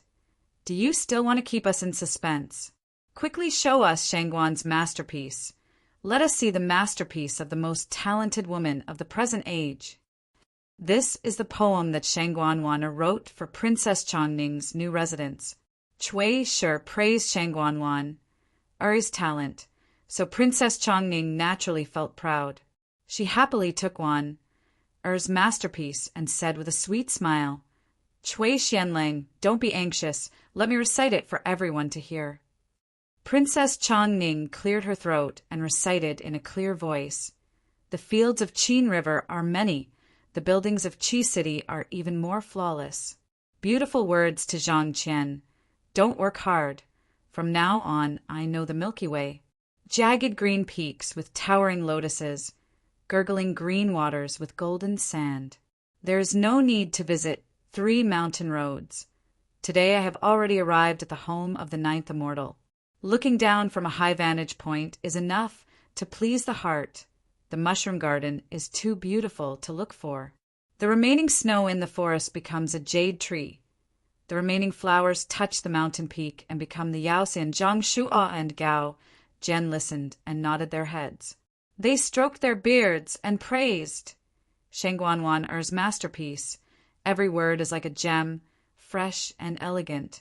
The magnificent scenery of Qin Garden vividly reflected on the paper. Cui Shi, Zhang Tongxiu, and the others cheered loudly. Shangguan has experienced many occasions of poetry and wine, so she has long been immune to the crowd's unrestrained praise. She only smiled lightly, and her expression was very calm. Princess Chang, and smiled and ordered people to keep Wan, or his masterpiece, for mounting. She then smiled at the crowd and said, "Today, all the honored guests have to leave a poem. Who will be the next to make a move?" Let me. Chui Shi hastily stood up. While walking forward, he said with a laugh, "Shangguan Daiji has already produced a fine piece of work. In a moment, Tongxiu, Changqi, Changyi, the few scholars, and Zhang Xiongdi and Gao Xiongdi, the two famous scholars, will produce another fine piece of work. The old Chui will not dare to make a move. Why don't we quickly make a fool of ourselves while we still have the courage?" The crowd roared with laughter. Chui Shi joked half-jokingly and rushed forward to pick up his brush. Chui Yi and Chui Qi immediately followed to cheer for Big Brother. Wu Sansi smiled and took the opportunity to retreat to the side. He stroked his beard and said to Shangguan, "The sage is moving the capital soon. As the emperor's first official, is Wan still busy with official duties?" Shangguan smiled faintly and said, "It's okay now. Unless there's something very important in the first month, the officials will not bother the sage. Wan is also a lot more free because of this." Wu Sansi laughed and said, that's good. Wan is usually overworked. It's best to steal a few days of leisure." "Ah, that's right. I recently received a letter from my cousin, Izong. In it, he mentioned the transportation. He treated it as gossip, but when I heard it, I was deeply concerned." Shangguan Er's crescent, moon-like eyebrows slightly raised, and her expression became serious. Wu Sansi said, "Whether the emperor is in Luoyang or Chang, and the transportation is of utmost importance. If there's a problem with the transportation, the millions of people in the capital will be greatly affected. If it's light, it will cause the price of goods to skyrocket. If it's heavy, the emperor will have to move the capital again to seek food, causing the court to lose all its dignity. If there's a flood or drought, there will be a serious consequence of starvation, which will shake the foundation of the country. We must not be careless." Shangguan was moved and said, "Your Highness's words are very reasonable. Did something happen with the transportation?" Wu Sansi said, "This matter has something to do with the Ministry of Justice and the Imperial Censorate. Speaking of which, the Ministry of Justice and the Imperial Censorate have good intentions. The emperor is moving the capital soon, and they want to rectify the law and order of Chang, and then create a peaceful world to welcome the emperor's move. But they are too demanding. The drivers of the transportation are all rough and reckless men. Usually they drink, cause trouble, and fight. It's a common thing, but it's not a big deal. But the Ministry of Justice's Qindong, the Imperial Censorates Hu Yuanli, and the others treat them severely. How can we expect those rough men to become refined scholars? Ruling a big country is like cooking a small fish. Now Master Ba is in a state of panic. I heard that the drivers should go to Yangzhou at the beginning of the year. Because of this matter, they haven't set out yet. If they miss this year's transportation, the consequences will be unthinkable." Shangguan was surprised and said, "Is there such a thing?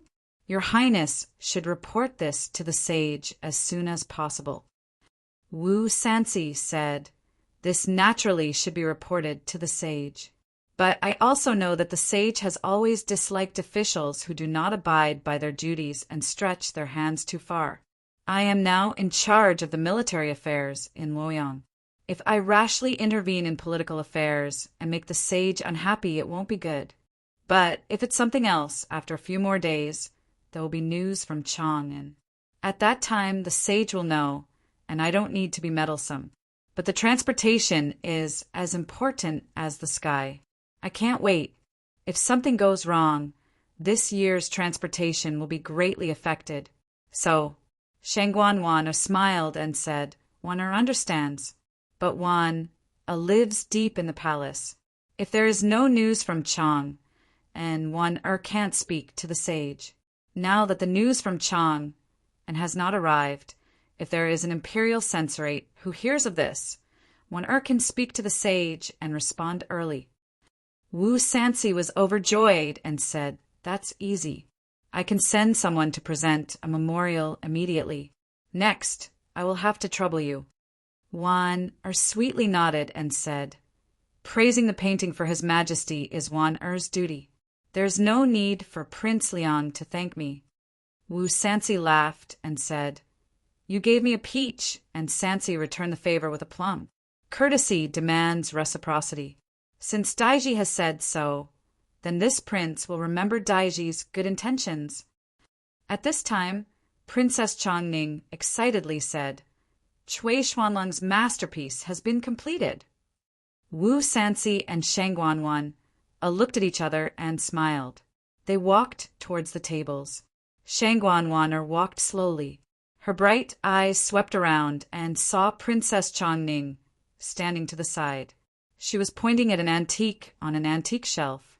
There were a few people beside her nodding in agreement. Hearing Princess Chongning's voice, they also turned around and walked over. There were at least 2 imperial censorates among them.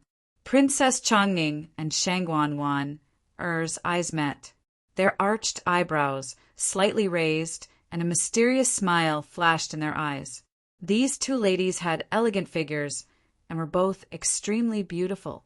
However, their appearance and charm were different. When they smiled, it was extremely charming. Chapter 973. Zheng Yu finally made his move. Although the power of the aristocratic families was formless like water, once it was used, it was mighty and majestic. It was like a river that gurgled silently, and it was also when it roared and destroyed everything. In today's Chang, and only the aristocratic families had the ability to bring together the millennium-old aristocratic families, century-old rich and powerful families, the noble families that had taken root in Chang, and since the founding of the Tang dynasty and the various important officials in the officialdom of Paidu. On this day, the Chuchi Riverside Hibiscus Tower was bustling with activity.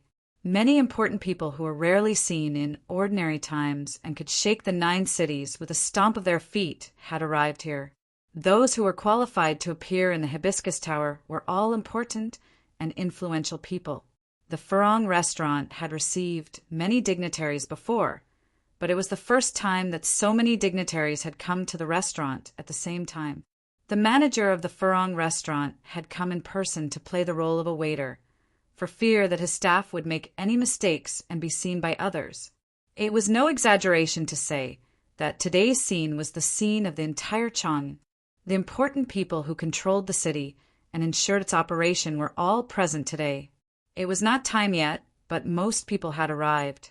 These important people were used to having a table of people or a group of people wait for their late arrival before the banquet.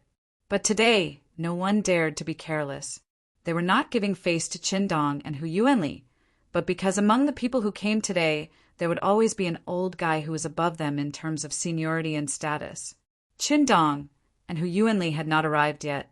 With their current status, if they were from Chang, and if they had already retired and returned to their hometown, then based on their birth and status, they could completely become a member of the gentry and call most of the people at the banquet brothers.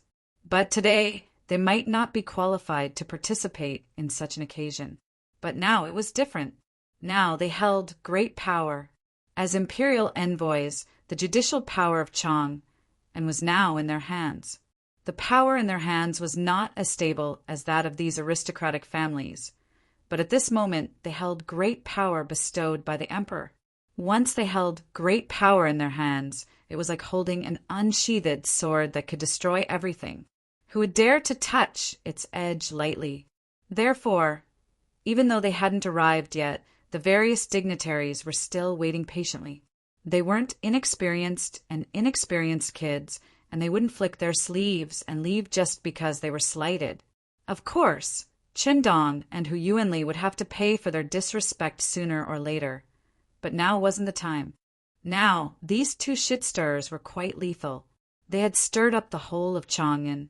What were they trying to do? Did they want to imitate Zhou Xinglai and a group of cruel officials in order to advance? This was no longer the time before the Empress had ascended the throne, and it was no longer the time when the Empress had just ascended the throne. It was practically a colossal joke to want to be an isolated official. At the same time, Ba also held a new round of peace talks. There was no middleman like Zhang Yu who mediated between them.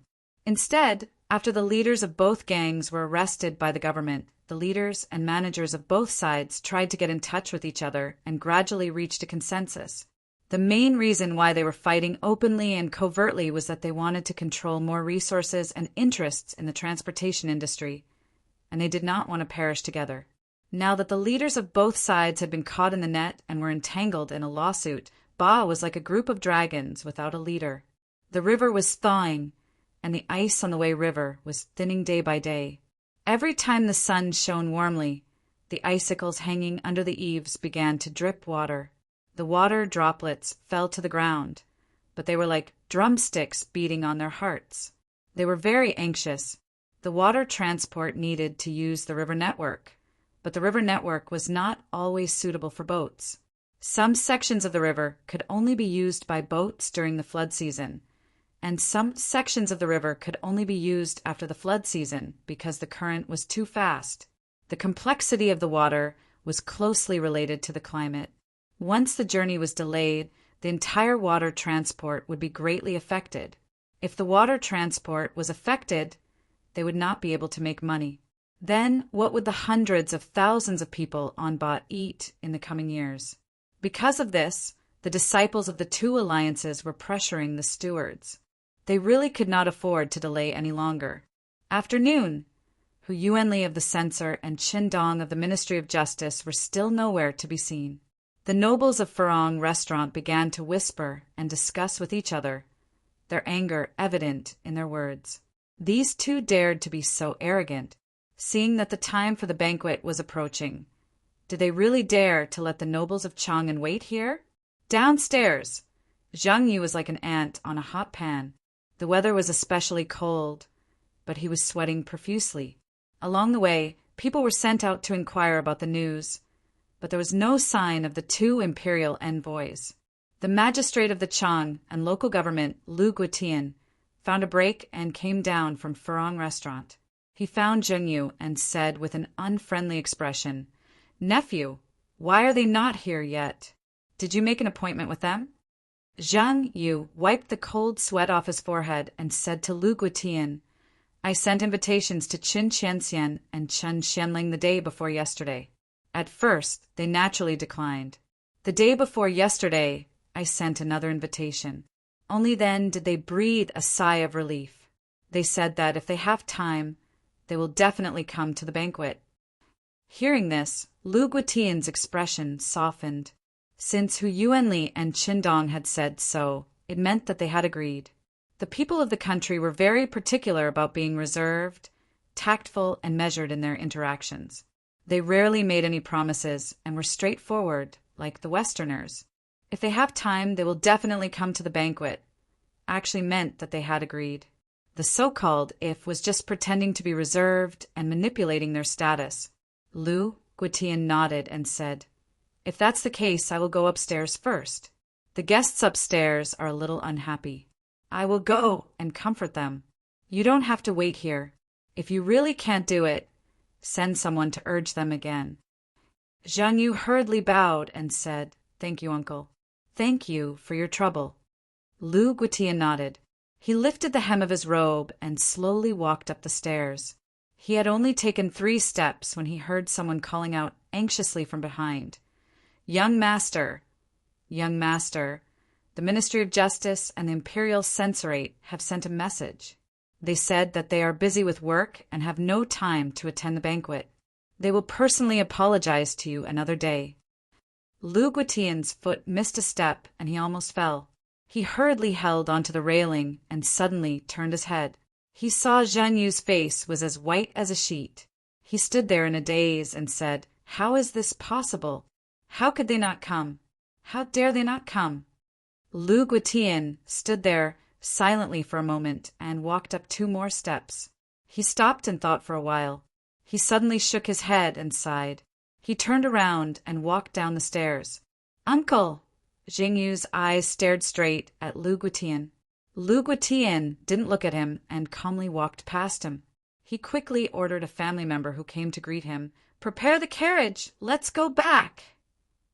Very quickly, the news spread upstairs. It was silent upstairs. No one made a ruckus. All the nobles who had been waiting for a long time just stood up silently and walked out one by one. They walked past the dumbfounded Jinyu as if he didn't exist. Those present were either extremely shrewd officials or elders of high status. Even if they were extremely angry, they wouldn't explode like firecrackers. They would curse and roar to vent their humiliation and anger. However, their silence was more terrifying than their roar. Zhang Yu's face was as white as paper. His body swayed, and he only muttered to himself, "How is this possible? How dare they not come?" He really couldn't understand why Hu Yuanli and Qin Dong dared not to come. They either didn't agree at all, or since they had agreed, they made a fool out of everyone. Did they really think that they could succeed just because they had the emperor's decree? They didn't understand that they had offended all the powerful groups in Chang. And they didn't understand that even if no one could do anything to them now, with so many powerful groups in Chang and counterattack, they would die a tragic death sooner or later. How dare they not come? However, no matter how he couldn't understand, he knew that Hu Yuanli and Qin Dong were not finished. He was finished. From now on, he had become a joke in Chang'an. These humiliated people would not hesitate to ridicule and humiliate him. He would be abandoned by everyone, including his family. Zhang Yu suddenly began to regret. Why did I take this task? Why should I rush to do such a thing when everyone else is staying away? Lu Binmi, Lu Binji, Cui Lin, all of them have fallen. Even Shin Mu is badly battered by the matter of the 3 prefectures. Now he's hiding in Luoyang and refusing to fight with him. Why should I? Once I saw Yang Fan, I ruined my whole life. At Bashang Pier, the Cao Masters, Chaoquan Masters, and other Western Alliance gangs, as well as the main stewards with great power, sat on the left. The main figures of the Shun faction, the Life League, the Three River Society, and other ASEAN gangs sat on the right. The 2 sides were clearly separated, and there was no space between them. Uncle Xiang was not there, and the sword was between their lips and teeth. Although both sides wanted to keep the peace, they were not willing to make big concessions to each other. For the ASEAN gangs, their leaders were only witnesses in the Ministry of Penalty, while the leaders of the Western Alliance gangs were detained. They had the upper hand. The Western Alliance gangs thought that all the forces in Chang and were on their side. If the 2 sides continued to be in a stalemate, they might not lose. Both sides had their own backings, so they were not willing to make too many concessions. But the leaders of both sides were detained, and it was up to the government to release them. What they needed to discuss now was to give up the fight and let the boat go south. If they could not reach an agreement, everyone's jobs would be affected. The necessary compromises and concessions were necessary, so both sides were very patient. Gu Zhuting, as the helmsman of the Chao Quan of the Shun School, was also sitting at the table. Her attention did not seem to be on the negotiation between the 2 sides.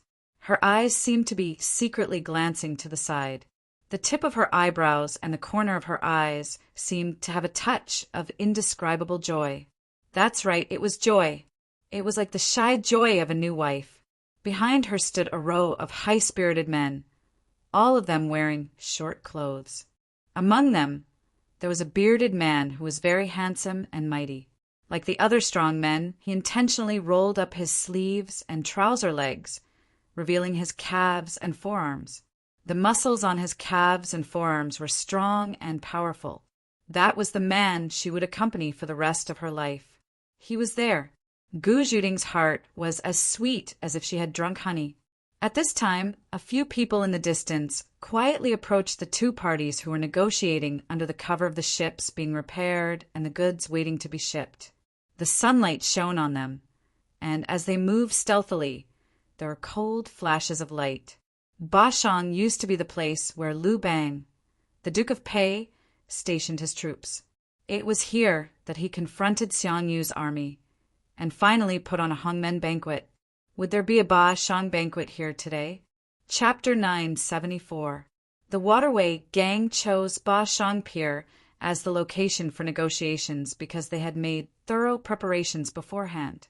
None of the negotiators from either side carried any weapons, and 3 lines of defense were set up around the pier and the perimeter of the pier. The armed warriors from both sides stood guard together, preventing unrelated people from approaching. However, even the tightest line of defense was meant to be broken through. Those people dressed in ash-gray robes, wearing dogskin hats that covered their heads and faces, had already broken through the first line of defense and were currently approaching the pier step by step. 6 armed warriors were patrolling an area that was 100 jong wide. This area was not a spacious and empty piece of land. There were temporary stacks of all sizes built on the pier. During the busy period of the water transportation, large amounts of goods that couldn't be sorted out, stored, or transported in time would be temporarily unloaded and piled up here. Right now, even though the stacks were empty, the wooden raft-like walls that were half the height of a person provided excellent concealment. The group of people who were quietly approaching were hiding under the wooden rafts, and no one discovered them. The 6 people patrolling the pier belonged to the Eastern and Western alliances, with 3 people from each alliance. They pressed down on their sabers, unhurriedly walking past each other. The way they looked at each other was somewhat unkind, even somewhat provocative. The people hiding behind the stacks couldn't go any further. If they went any further, there would be an open area that was several dozen steps long. It was impossible to avoid the patrolling warriors from both sides. They hid behind the stacks, took out a pitch-black weapon from under their spacious robes, and lightly placed it on the wooden raft. Then, they slowly pulled out an arrow from their boots. Unexpectedly, what they were holding were crossbows, military crossbows that could penetrate heavy armor within 100 steps. The shaft of the arrow was made of birch wood, 2 feet and 4 inches long. The shaft was decorated with black peach skin, and the tail was made of black eagle feathers. The sharp iron shaft was nearly 6 centimeters long. The string of the crossbow was noiselessly pulled back, and the terrifyingly sharp arrow was slowly nocked. Kill! Once the order was given, the 6 patrolling men didn't even see the shadows of the arrows clearly before the arrows accurately penetrated their vitals. Like rain hitting a withered lotus, the 6 men fell to the ground. Almost at the same time, the people hidden behind the wooden raft rushed out, drew their sabers, and ended the lives of 2 of the heavily injured men who weren't dead yet. There was no gap in the entire attack. Shooting, abandoning the crossbow, dashing forward, unsheathing the sword, and stabbing. The whole process was seamless and flawless. Although the 2 dying people let out a cry of pain, their cries were not loud due to their heavy injuries. Furthermore, their lives were quickly ended, so it did not attract the attention of others. The corpses were either lying or lying on the ground on the snowy ground. Other than the 2 who had been stabbed once, the other 4 had almost no blood on their bodies. The crossbow bolts had pierced deeply into their throats and came out from the back of their necks. Only the places where the bolts had pierced through their necks did a few drops of blood splash out. A young lady walked out from behind the raft. She was 17 or 18 years old and had a slender figure. Her thin lips were tightly pursed, and her pair of phoenix-tail, almond-shaped eyes were fiercely slanted, revealing a fierce, murderous aura. It was Wei Xiaoxiao, the daughter of the Heavenly Eagle Gang's leader, Wei Yongtang. Wei Xiaoxiao didn't even look at the corpses on the ground.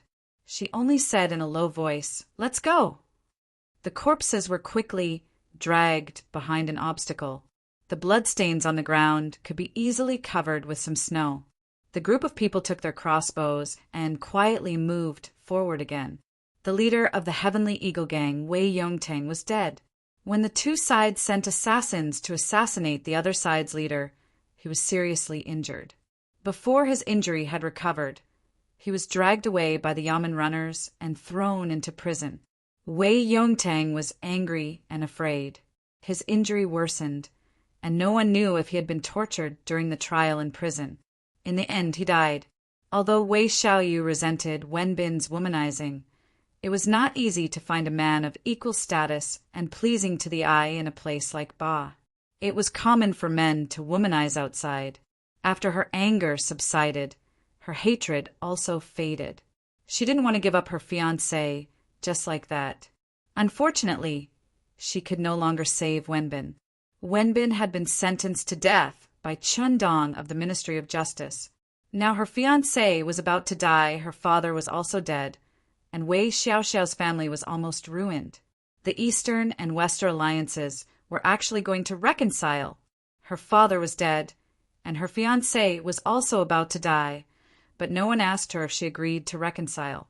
She didn't agree. The righteous Jianghu brothers of the Western Alliance didn't seek justice for her. She would seek justice herself. She knew she was alone. After her father's death, she couldn't even command the gang. She couldn't take revenge on her own. So she spent all her money and hired a few killers from faraway Long. These killers were good at using crossbows. Crossbows were strictly controlled by the imperial court. Even soldiers were not allowed to use them from the armory when there was no war. Once discovered, the private possession of armors, crossbows, and long weapons among the common people would be regarded as rebellion. Even so, there were still many people who kept illegal weapons. Lu Bingji had once used a sleeve crossbow to threaten Yang Fan. In recent years, the northwest region was not peaceful. Wars broke out frequently and crossbows were easy to lose. Once a woman was filled with hatred, she would lose all reason. Exterminating the entire clan was meaningless to Wei Xiaoxiao.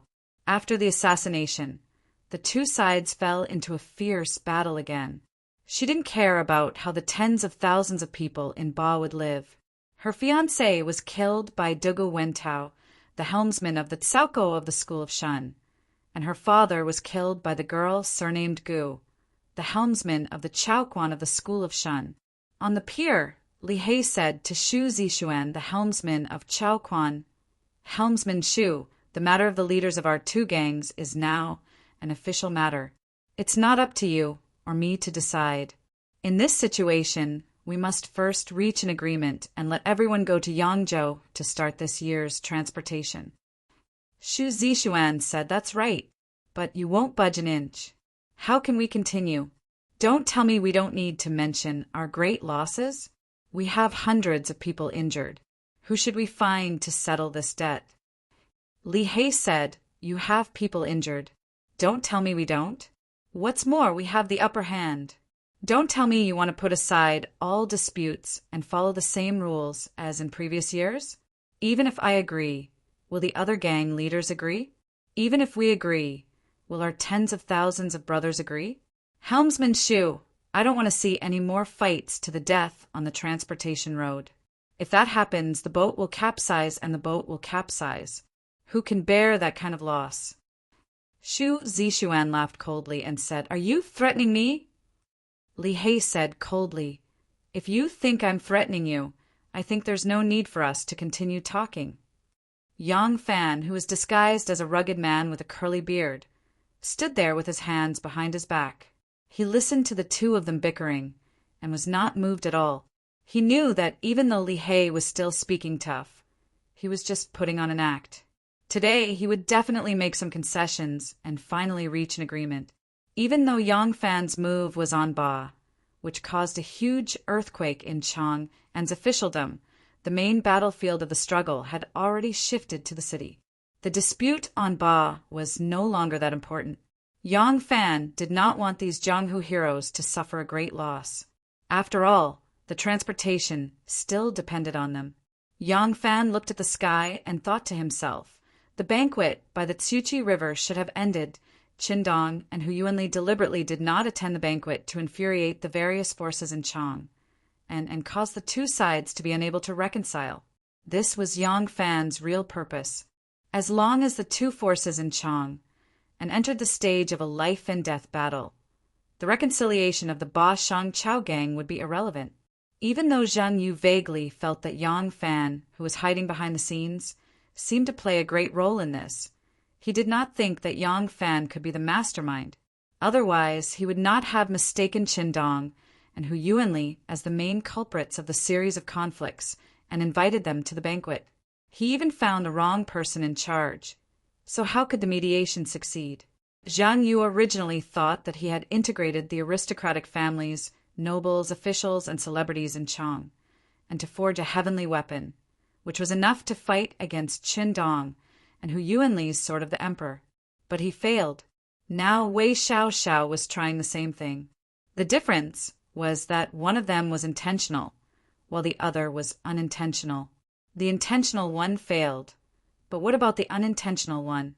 Sometimes national affairs only required the anger of a common man.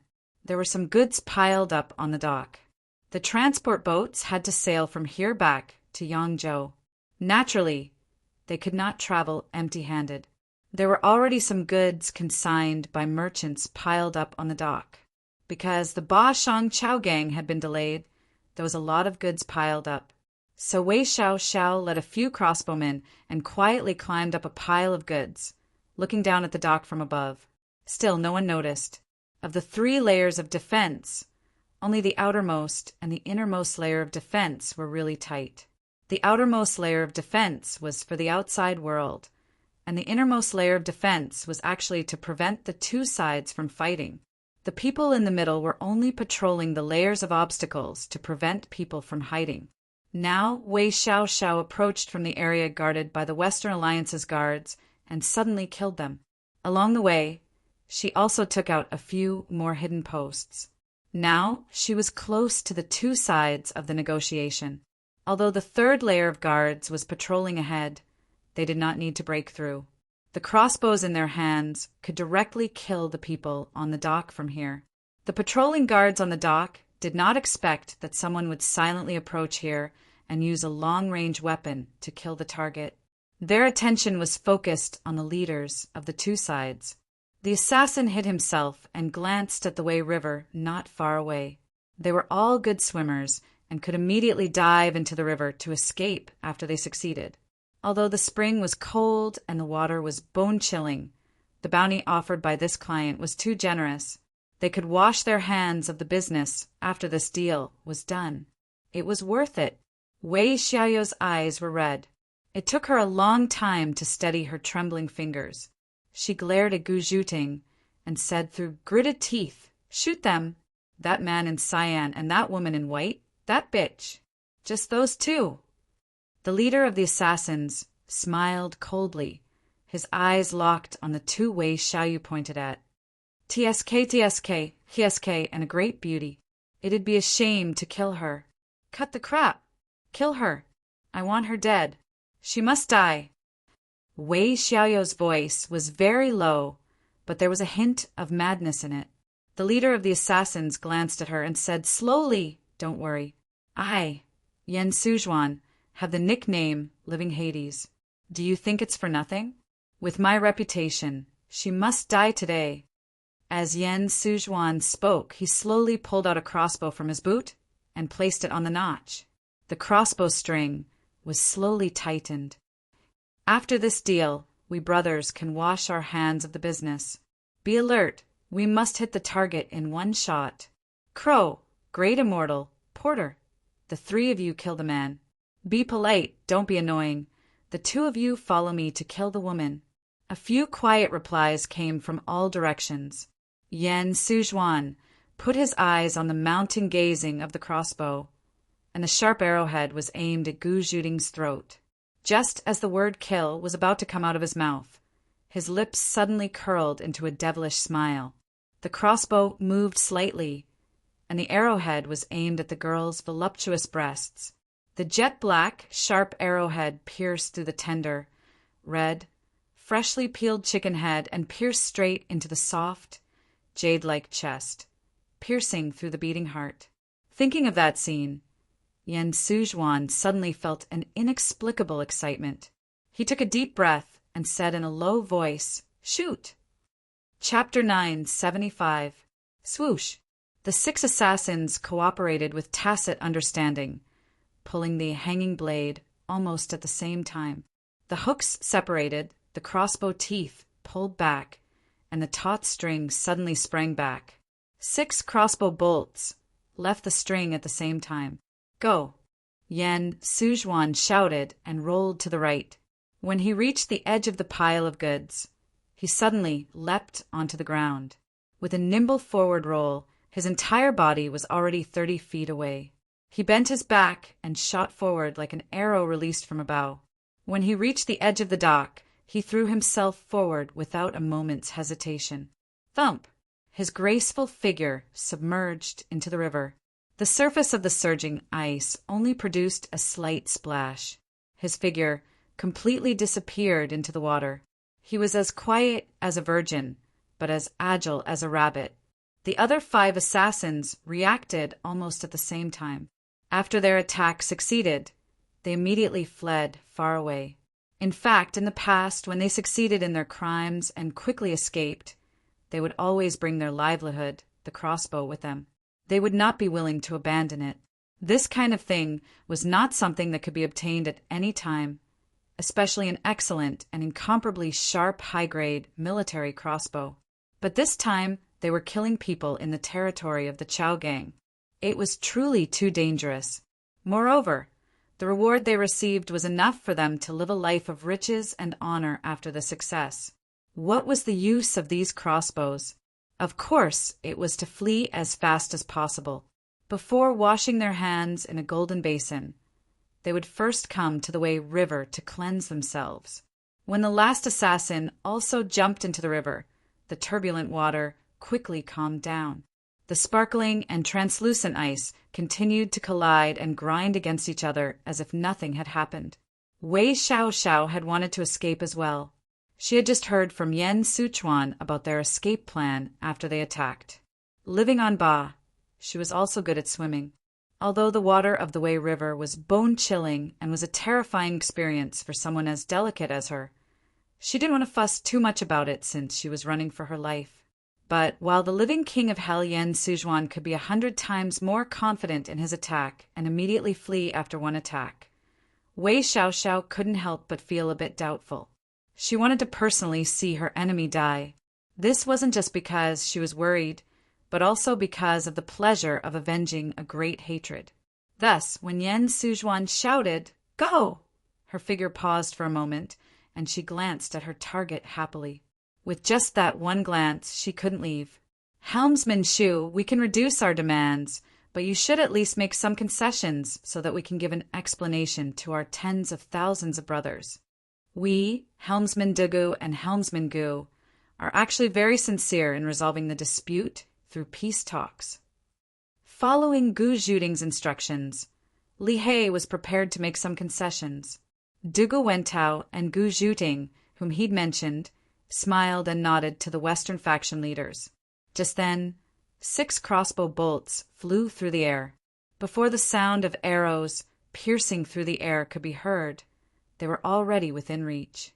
The position Yang Fan was standing in was facing the sunlight. The light in his eyes changed slightly when the 6 sharp arrows flew across the sky. It suddenly aroused his vigilance, and he reacted almost without thinking. Fortunately, the minute the arrows were released, the slight change in light caught his attention. Fortunately, his vigilance was as quick as his reaction. Otherwise, if he only noticed the arrows that could pierce through heavy armor within 100 paces of him, he wouldn't have a chance no matter how skilled he was. Although martial artists devoted themselves to the development and improvement of physical strength, no matter how high one's physical strength was, it couldn't surpass the speed and strength of machinery. Machinery was the crystallization of human intelligence. As the most intelligent of all creatures, humans could become the rulers of this world, not because they had the enormous strength of an elephant, the ferocity of a lion, or the agility of a leopard, but because of their intelligence. Yang Fan made his move the moment the arrows left the bowstring. They were so fast they left behind a blur in the air that the naked eye couldn't follow. Yang Fan was relying entirely on the initial fluctuations of light to make his judgment. He didn't even have time to shout a warning. Yang Fan leaped up like an eagle, and with a whoosh he arrived in front of Gu Zhuting. Gu Zhuting was smiling and nodding at Xu Zixuan and the others. The light above her head dimmed. She clenched her fists and was about to counterattack in the air, but what she saw was Yang Fan. Gu Zhuting could not help but be startled. Yang Fan's hands and feet moved at the same time. He kicked with all his might, and at the same time, he used his sleeve to grab another blur. 3 arrows were fired at the same time by 3 people. But even if it was only a millisecond, by the time the arrows arrived in front of Yang Fan, there was still a distance of 10 feet between them. Bzzz. Yang Fan only felt the bottom of his boots shake. Half of his leg went numb. A thin arrow could reach a speed of more than 100 meters per second after passing through the military crossbow. It was a terrifying kinetic energy, but Yang Fan's kick still hit the arrow. The arrow deviated and pointed to the sky, disappearing without a trace in the blink of an eye. Gu Zhuting's shoulder shook slightly. A pearl fell from her earlobe. The pearl was not big. The small beads were connected by a thin chain. This was the only ornament on Gu Zhuting's body. Normally, she didn't wear any ornaments. Today, this pair of beads was specially worn because Yang Fan came in disguise. It was just a small thought of a woman putting on makeup to please her lover. But now the thin chain was broken. The pearl fell to her shoulder. The wind from the arrow cut Gu Zhuting's jade-like face in pain. Yang Fan wrapped his hand in his sleeve and stretched out his hand to grab the arrow. A shadow flashed, and he caught the back half of the arrow shaft. The arrow slid through his hand. Although the sleeve was thick, it was still torn into pieces. Then the arrow flew past his palm, leaving a deep cut on his palm. His palm was badly mutilated, but his grab was effective, especially on the wings of the arrow. It changed the direction of the arrow. The arrow that was originally aimed at Gu Zhuting's throat flew past Gu Zhuting's right arm. Gu Zhuting cried out in pain. A piece of flesh was scraped off from her shoulder. Then there was a muffled groan behind her. The arrow had pierced through a guard's lower abdomen. At this time, Yang Fan's strength was exhausted. He fell in front of Gu Zhuting. The third arrow shot out like a ray of light. Yang Fan's body fell from the sky. At this time, even if a skilled martial artist stabbed him with a sword, he wouldn't be able to block it, let alone an arrow that was as fast as the netherworld. The sharp arrow pierced through Yang Fan's chest with a piu sound. He was knocked into Gu Zhuting's bosom by the sharp arrow. On the other table, Dugu Wentao was also hit by an arrow. The powerful kinetic energy of the arrows caused Dugu Wentao's body to fiercely fall backwards. The first arrow accurately pierced through his throat, and the second arrow shot through the top of his head as he fell backwards, nearly ripping it open.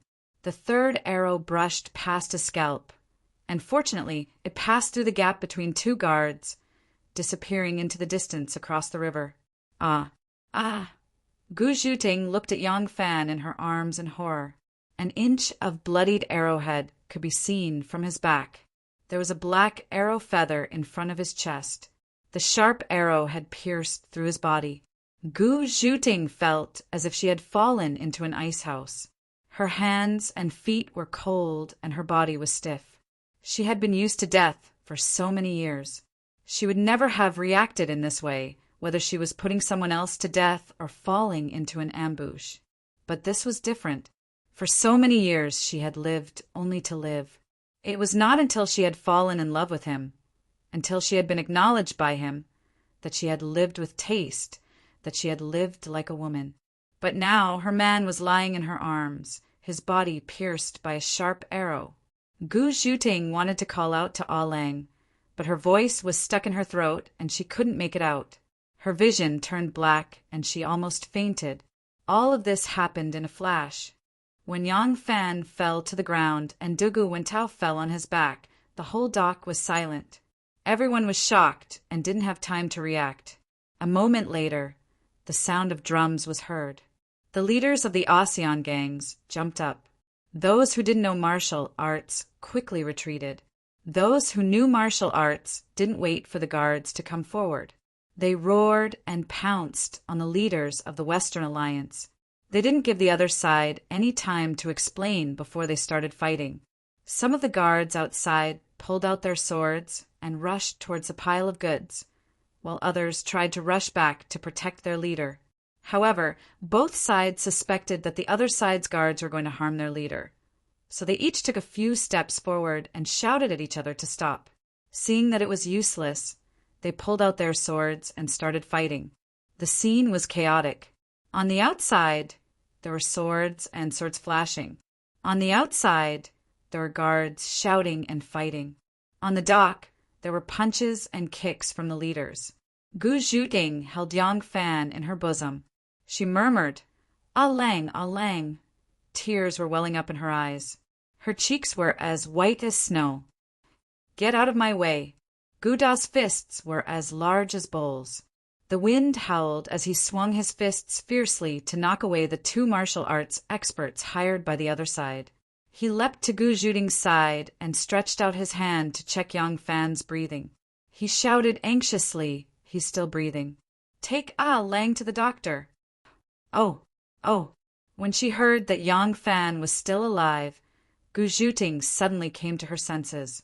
She didn't know where she got the strength from, but she suddenly stood up from her cross-legged position while carrying Yang Fan. She staggered and ran. Gu Da was like a ferocious tiger released from its cage. His fists were unstoppable as he rushed in front to clear a path for her. Gu Er and Gu San also saw the situation. They didn't want to get entangled with the others and quickly approached. The three of them formed a triangle around their little sister, who was carrying Yang Fan, and rushed out to protect her. No one knew why Helmsman Gu was so concerned about an ordinary bodyguard, nor did they have the heart to think about it. The scene was already a mess. If they hesitated for even a moment, the other people's fists would land on their faces. Everyone was roaring and fighting to the death with the enemy in front of them. They couldn't care less about anything else. Xu Zixuan, who was hidden in the middle of the bodyguard, jumped up and shouted, "Don't do it! Don't fall into their trap. We didn't send the assassins. We didn't send them." But his shout had no effect. Not to mention the fact that the leaders of the ASEAN gangs were as furious as lions. Even if they still had some sense left, they would still choose to fight with the other side. Who knew if the assassin with the crossbow had another target? At this time, fighting with the other side was the safest option. "It's Miss Wei. It's Wei Xiao. It's the daughter of the Heavenly Eagle Gang's leader. Come down right now." The guard surrounding the pile of goods shouted in a stern voice. Wei Xiao slowly stood up from the pile of goods. She looked at Gu Zhuting, who was staggering away with a corpse in her hands, with a bit of disappointment. She then turned her head to look at the chaotic scene of battle and that terrifying corpse, and suddenly began to laugh crazily. What a pity that she only killed one. But it doesn't matter, they can no longer talk peace now. That bitch betrayed her father. Her allies will now go all out to kill her. Wei Xiao laughed maniacally as she pulled out a dagger and pressed it against her throat. This crazy woman is dead. The other woman is crazy. Chapter 976. The deer antler was placed on a plate of pure silver and heated up with charcoal, slowly turning into ashes. The deer antler ashes were then mixed with black grass root, Angelica dihirica, angelica root, dried Rehmannia root, Coptis chinensis root, raw Rehmannia root, dragon bone, blood, amber, and other herbs mixed with sesame oil to form an ointment, which was then stuffed into the wound. Then the wound was stitched up using mulberry bark as a thread. A top-notch ointment mixed with fresh chicken blood was applied on the outside, and the wound was then carefully bandaged with steamed white cloth. Some of these medicines were used to stop bleeding, while others were used to relieve pain and reduce inflammation. Even the thread used to stitch up the wound was made from mulberry bark. The mulberry bark itself was a type of traditional Chinese medicine. It had sedative, analgesic, anti-inflammatory, and bactericidal effects. After the wound was healed, it would naturally be absorbed, and the exposed parts would fall off. Even removing the thread was unnecessary. Back when Wei Tuaner framed the crown prince, Li Dan, the musician, and Jinzong, in order to clear the crown prince's name, cut open his abdomen in front of everyone and pulled out all of his intestines. The imperial physicians in the palace also used mulberry bark to stitch up his wound. This bastard was lucky and actually survived. After Li Tang restored the throne, he greatly rewarded this musician. In the end, he was promoted to a duke and was even given the posthumous title of Zhong after his death. Of course, this was a story for another time. Yang Fan remained unconscious from start to finish, while Gu Er and Gu San assisted the famed physician from the side. Even so, the famed physician was still sweating profusely by the time they were done. His disciple helped him to the side, and he drank a few mouthfuls of water using his disciple's hand. Only then did his breathing stabilize. Gu Zhuting asked with a pale face and weak legs, "Teacher Miaolang, how is he?"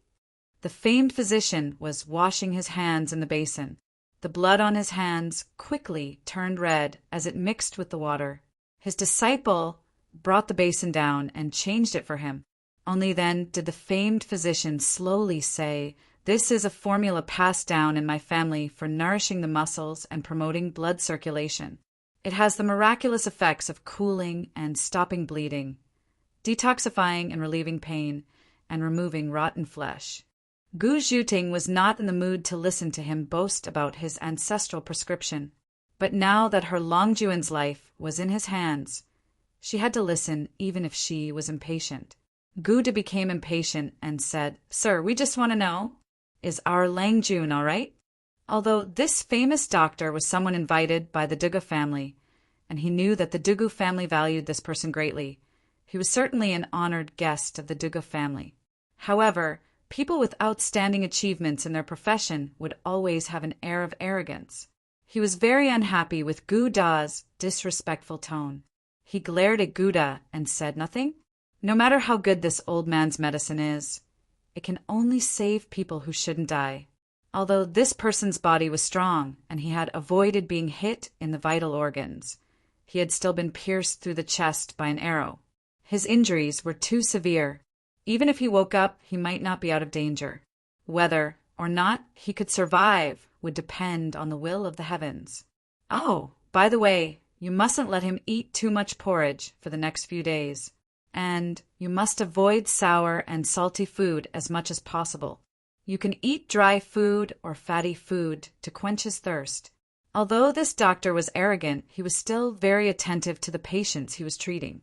His disciple brought a basin of water over. As he continued to wash his hands, he carefully reminded Gu Zhuting, who was more good-looking than Gu De Gu. Zhuting nodded her head and remembered his words. Not long after the doctor left, Dugu walked in with a calm face. Putting aside his personal friendship with Yang Fan, he had already linked the future and interests of his entire family to Yang Fan. The fact that Yang Fan's life and death was unknown was a big blow to him. Compared to Yang Fan's life and death, Dugu Wentao's death was nothing. He had clearly asked the doctor about Yang Fan's injuries. After he came in, he did not ask Gu Zhuting about Yang Fan's condition. He silently stood in front of the sickbed and looked at the unconscious and pale Yang Fan. After a long silence, he said in a low voice, "I will invite another famous doctor. I will invite all the famous doctors in Chang, and who specialize in treating external injuries. I will definitely do my best to save Erlang's life." Dugu Yu turned around and walked out of the room. He hurried along the long corridor until he reached the end of the corridor. His hands tightly grasped the railing. His figure dived into the water. The fish in the water thought that their master was going to feed them. They all crowded over, splashing everywhere. There were two people following closely behind Dugu Yu. Dugu Yu pursed his lips and turned his head slightly. He said to one of them, "Send out the order. Tell our people to stop all actions. Everything will wait until the condition of Yang Fan's injury is clear." That person nodded and quickly left. Dugu Yu let out a long sigh and painfully closed his eyes. He muttered to himself, Erlang, don't blame me. Every step I take concerns the future of the entire family. I can't be careless. I can't be careless. Chen Dong and Hu Yuanli did not know about Yang Fan's situation. From the moment they refused to attend the banquet at Farong Restaurant, they knew that the crazy counterattack from the various forces in Chang and was about to begin. They were hurriedly making preparations according to the established plan. The generals of the 1,000 Horsemen Battalion also did not know about Yang Fan's current situation, since Yang Fan had fought his way to Chang, and he often left alone. They had long gotten used to it. They still trained the soldiers and repaired the barracks, as usual. According to Yang Fan's request, they firmly controlled the 2 key areas in the north of the imperial city where they could control the 2 Xuanwu gates. Rin Wei and the other guards had always been close to Yang Fan, but this time when Yang Fan had an accident, they had not been by Yang Fan's side. This was because it was not convenient for the ASEAN gangs to bring too many unfamiliar faces to Bashang Pier. This time there was actually no danger, and Yang Fan was skilled and daring. So they had all stayed at the Shun Gate. When Yang Fan had an accident and was rushed to the Digu residence for treatment, they had also followed. At this time they were by Yang Fan's side. Ever since they had become Yang Fan's personal guards, Yang Fan had always tried to rope them in. At this time they finally saw results. Once the news that Yang Fan's life and death was unknown was made public, it would cause Xianzong to once again fall into a situation where there was no leader. Many of Yang Fan's arrangements would also be greatly affected. Dugu Yu had his concerns and slowed down his cooperation with Yang Fan's actions. It would not have too big of an effect. If Xianzong stopped because of this, then Qin and Hu Yuanli, who did not know, would have to fight alone and be crushed to pieces. On the surface, Xianzong did not play any role in this matter. But no matter in Chang'an or Luoyang, countless people and matters were developing according to their wishes under their quiet influence. Rin Wei and the others did not report the news to the succession hall. On this matter, they all maintained silence. In the Bashang Inn, Abdullah paced with a heavy heart. His usual frivolous smile had completely disappeared. He had not thought that such an accident would occur in his meticulous and flawless plan. Everything was ever-changing. Indeed, no one could predict everything, especially when it came to human nature. It was too unpredictable. Who would have thought that such an important person would ultimately fall into the hands of a little woman who had been ignored by everyone? Humans could treat others like ants, but humans were not ants. When an ordinary man was angry, blood could be spilled within 5 steps, and the world would be covered in white mourning clothes. "Master!" A boss rushed in and raised his sleeve to wipe the sweat off his forehead. He said to Abdullah, "Master, I'm back." Abdullah rushed forward and asked, "How is it?" Abbas said, "Bashang is very chaotic. Fortunately, I look very strange. They knew at a glance that I was not one of them, nor was I their enemy. Otherwise, I might not have been able to return. They were fighting, constantly fighting, one against another, one against a group against a group, a group against a group, a group against a group," Abdullah said angrily. "Abbas, if you continue to talk nonsense, Master will beat you to death." When Abbas heard this, he quickly concluded, "It's very scary. In short, it's very scary. Bashang is now more chaotic than ever before. Master, if there's nothing important, it's best not to go out on the streets. It's too scary." Abdullah stared at him and said, "That's it. That's it." Abdullah could not restrain his anger.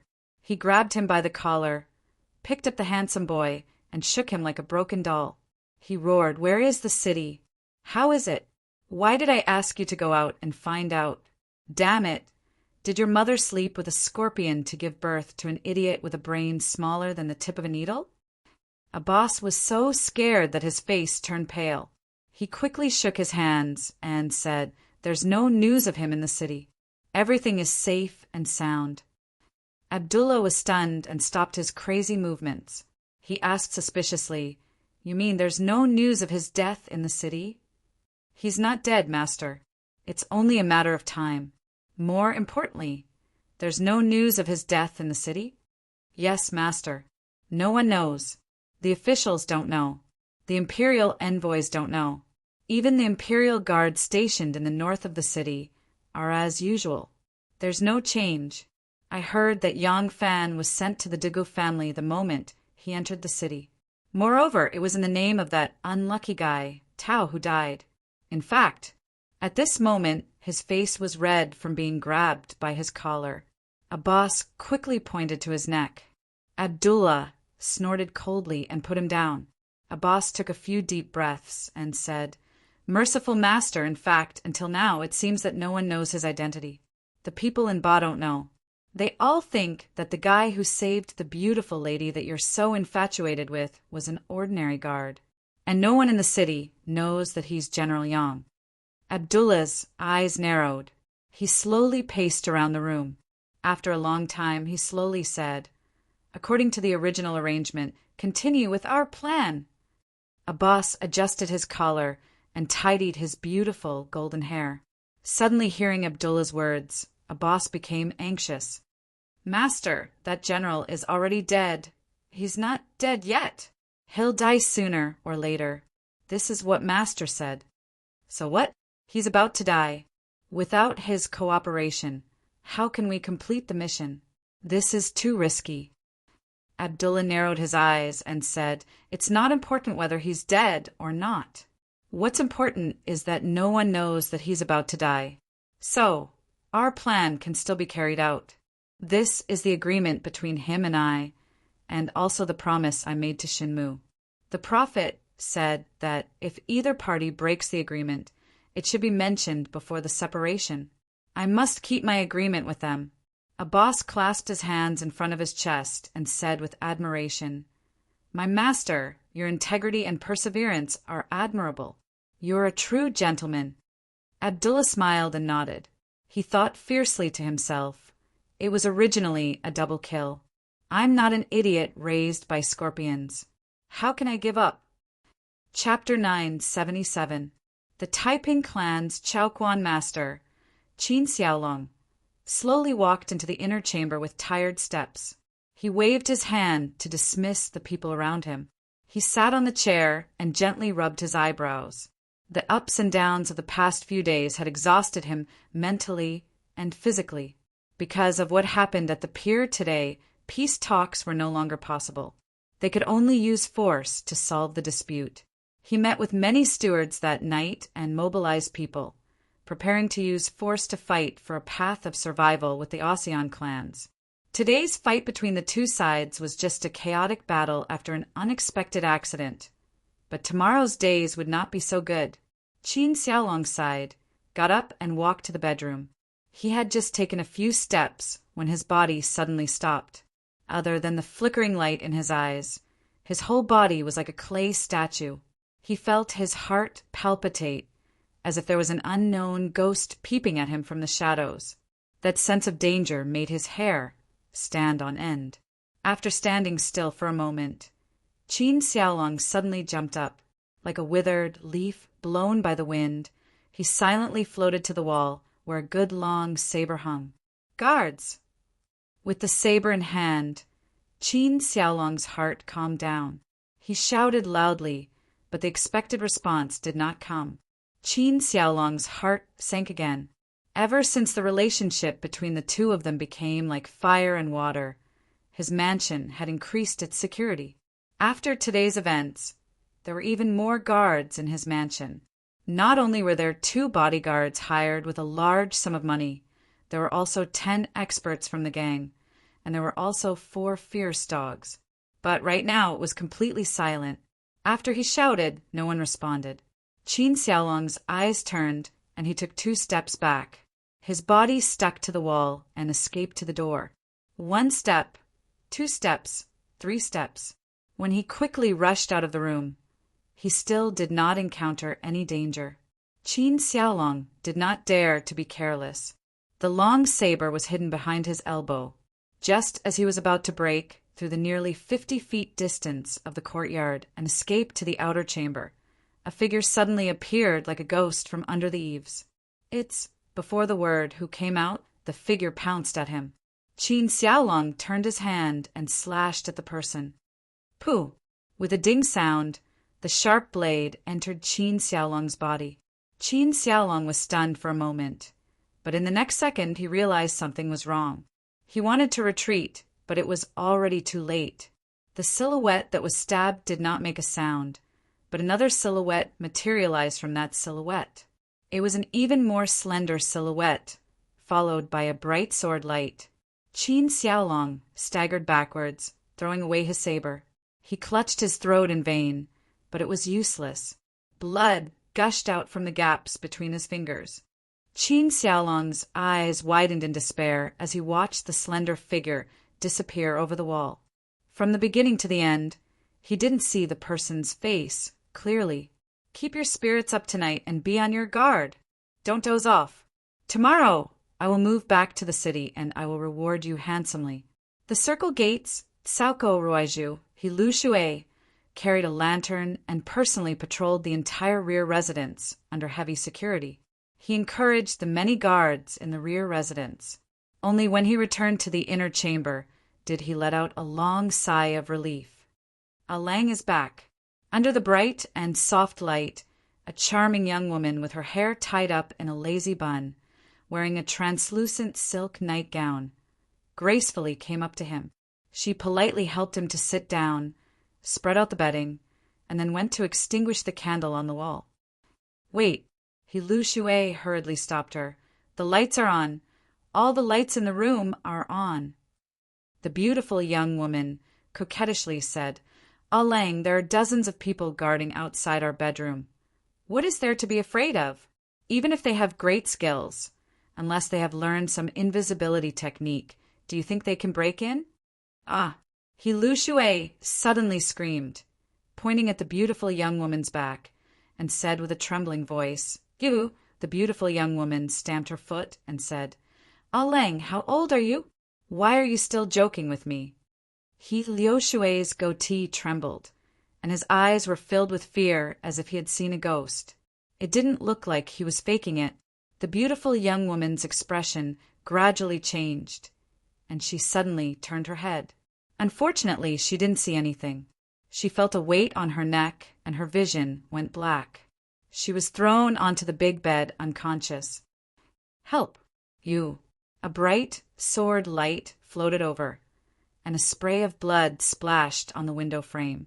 With a few loud rumbles, the doors and windows collapsed, and a few bodyguards suddenly rushed in. The blood-stained sword light trembled, and the kettle on the table suddenly shattered, exploding into countless sharp porcelain shards that flew rapidly in all directions. At the same time, the 4 lamps on the table went out at the same time. The room was plunged into darkness, and the sound of tables and chairs breaking, utensils breaking, curtains tearing, and heavy wind breaking intertwined like a turbulent whirlpool. Clanging shouts and clangs rang out incessantly, but this unusually intense scene only lasted for a moment before it abruptly fell silent. The doors and windows of the room were completely broken, but it was dark inside. The people who rushed over didn't dare to rashly break in until someone fetched a torch. Holding the torch in one hand and a sword in the other, they moved into the room step by step. On the soft and bouncy carpet, there were people lying all over the floor. There was a man on Liu Shui's legs and another man on his face. When those 2 men were flipped over, Liu Shui's face was revealed. Blood was gurgling from his throat. His eyes were bulging with anger. But the divine light had disappeared. He was already dead. Ha ha ha! I knew you'd take revenge tonight. That's why I didn't sleep tonight. I waited for you until the 3rd watch, and now you're finally here. 2 warriors carried lanterns, and one stood in the middle. It was the 5-Element Guild's chief steward, Qiao Naihe. He was one of the Western gang leaders who had participated in the negotiations at Bashang Pier during the day. A man stood proudly in the courtyard, almost as dark as the curtain of night. Many people rushed out from all corners and surrounded him. Qiao Nai, he stood on the steps and laughed arrogantly. You've got guts. You dare barge into my dragon's pool and tiger's den alone? Today I'll make sure you don't go back. Kill him." At Xiao Nai's command, the warriors immediately swarmed forward. Light swords, sharp knives, long spears, short halberds, copper and iron pestles, all sorts of light and heavy weapons, long and short weapons, and strange weapons rained down on the man like a storm. The man's body was as slender as a blade of grass on the crest of a wave. A wave could drown him, a small whirlpool could drag him down to the bottom, but in the end he always resurfaced. He didn't make a sound, as if he had only come to kill. Under this crazy attack, his figure was like a ghost constantly flashing and moving. He didn't casually attack, but every time he attacked, he would take a life. Suddenly, after stabbing a warrior to death, the man rushed out from a momentary opening. He twisted his waist and moved forward, his speed increasing. In a flash, he had escaped the encirclement, and the sword in his hand stabbed at Xiao Nai. Xiao Nai, he didn't expect this man to be able to escape the encirclement. He hurriedly retreated and shouted, "Stop him!" Two long knives crossed and chopped down, but the rushing figure of the person suddenly seemed to stop. The two bodyguards chopped down according to the expected speed, but they hit nothing. The assassin was just one knife away. The two bodyguards were shocked. Before the knife light disappeared, another knife crossed and chopped down. The four knife lights looked like a Yao character, but this time the man suddenly sped up. When the knife light slashed down, the man crashed into the two bodyguards. The two bodyguards were shocked and broke out in a cold sweat, but the man didn't kill them. He only lightly bumped their chests with his shoulder, and then bounced back like a ball. One jump, and another jump. The warriors who were chasing after him could only watch him jump and disappear at the end of the corridor. They couldn't catch up anymore. The two bodyguards hurriedly turned their heads and asked, "Master Qiao, are you okay?" Xiao Nai, he didn't say a word, and the two bodyguards suddenly had an ominous premonition. They slowly picked up the lantern, and the light shone on Xiao Nai. His head was lowered, as if he was staring at his toes. His chest was dark red, and the dark red color had spread to the hem of his robe. Where did the blood come from? It was the fourth night watch period, and the sky was faintly clear. The Heavenly Eagle Gang Su Lin stood behind the 3 rows of bodyguards with a bitter expression. He said bitterly, "It's almost dawn. Miss Gu, you have been killing for the whole night." Gu Zhuding's green attire had almost turned black. It was dyed black by the blood that had splashed on it. Her face was very haggard, and her face was as pale as paper. The arrow wound on her arm had already ruptured again in the fight, and blood had soaked her sleeves. But her eyes were abnormally bright, and there was a cold glint in her eyes, like 2 ghost fires in the netherworld. The sword was in her hand. This was a top-notch treasure sword. Fresh blood could not stop dripping from the sword edge. The sword edge shone with a cold light as clear as water. Following the slight change in her posture, the sword would emit a dark light that was as dark as frost. Gu Zhuting, who held the sword in her hand, was full of killing intent, like a female Azura born from the sea of blood.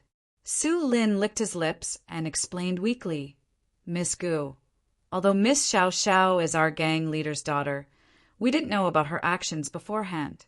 We didn't order her to assassinate you."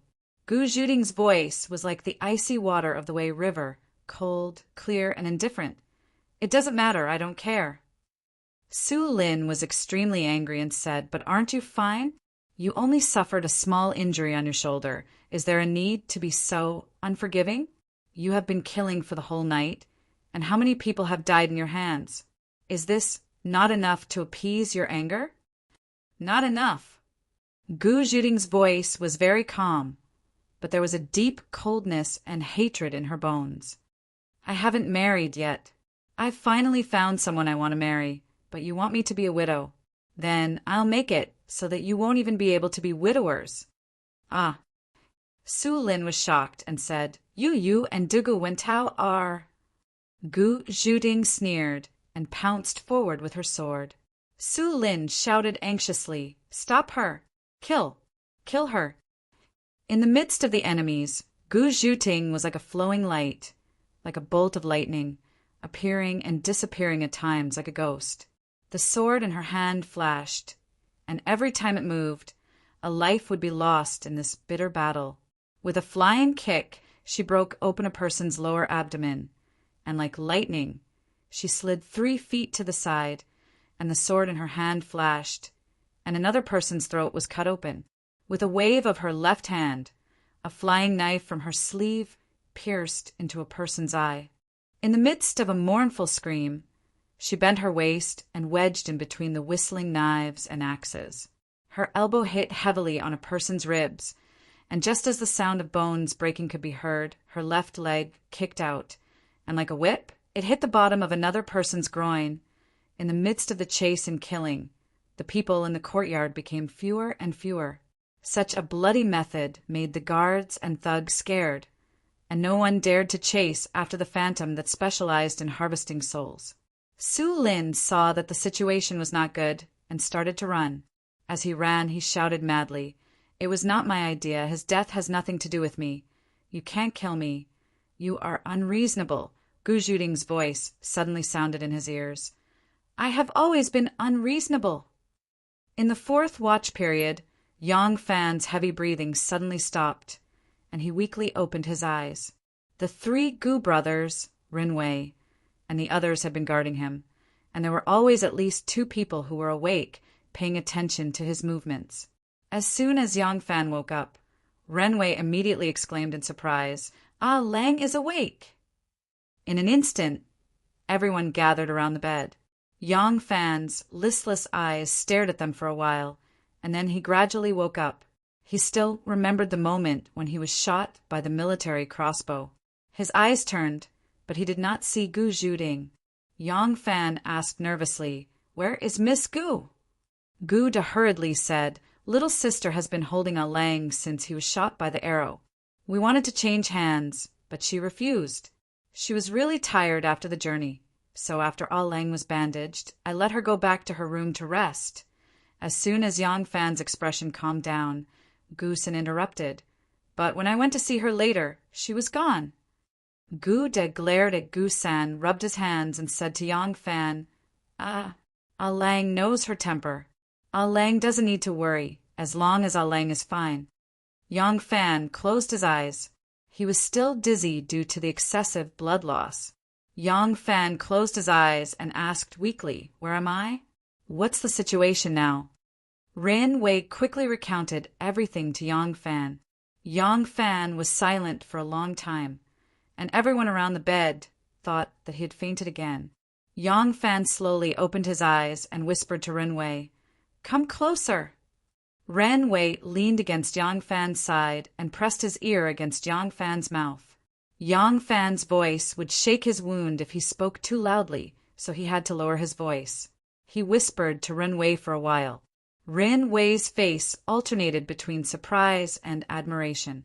He didn't know what Yang Fan had said to him, but he only heard him nod his head repeatedly. After Yang Fan finished, he asked again in a low voice, "What time is it now?" Ren Wei replied, "Just past the 4th watch period." Yang Fan softly grunted. "After daybreak, you start making arrangements." "Yes." Yang Fan turned to Gouda. "I'm thirsty. Get me some water." "Oh." Gouda was just about to turn around, but he quickly turned back and said, No. The doctor has strictly instructed that sour, salty, porridge, and seafood are not to be eaten." Yang Fan helplessly said, "Then ask the doctor what I can eat and drink." Oh, Gouda did not care what time it was. After listening to Yang Fan's instructions, he rushed out impatiently. Yang Fan's energy was running low, and his eyelids were starting to droop again. He forced himself to stay awake and said to Gu'er, "I risked my life to save her, not to let her risk her life again. Find her, come back." Chapter 978. The curtain was heavy, and the silk was hanging down.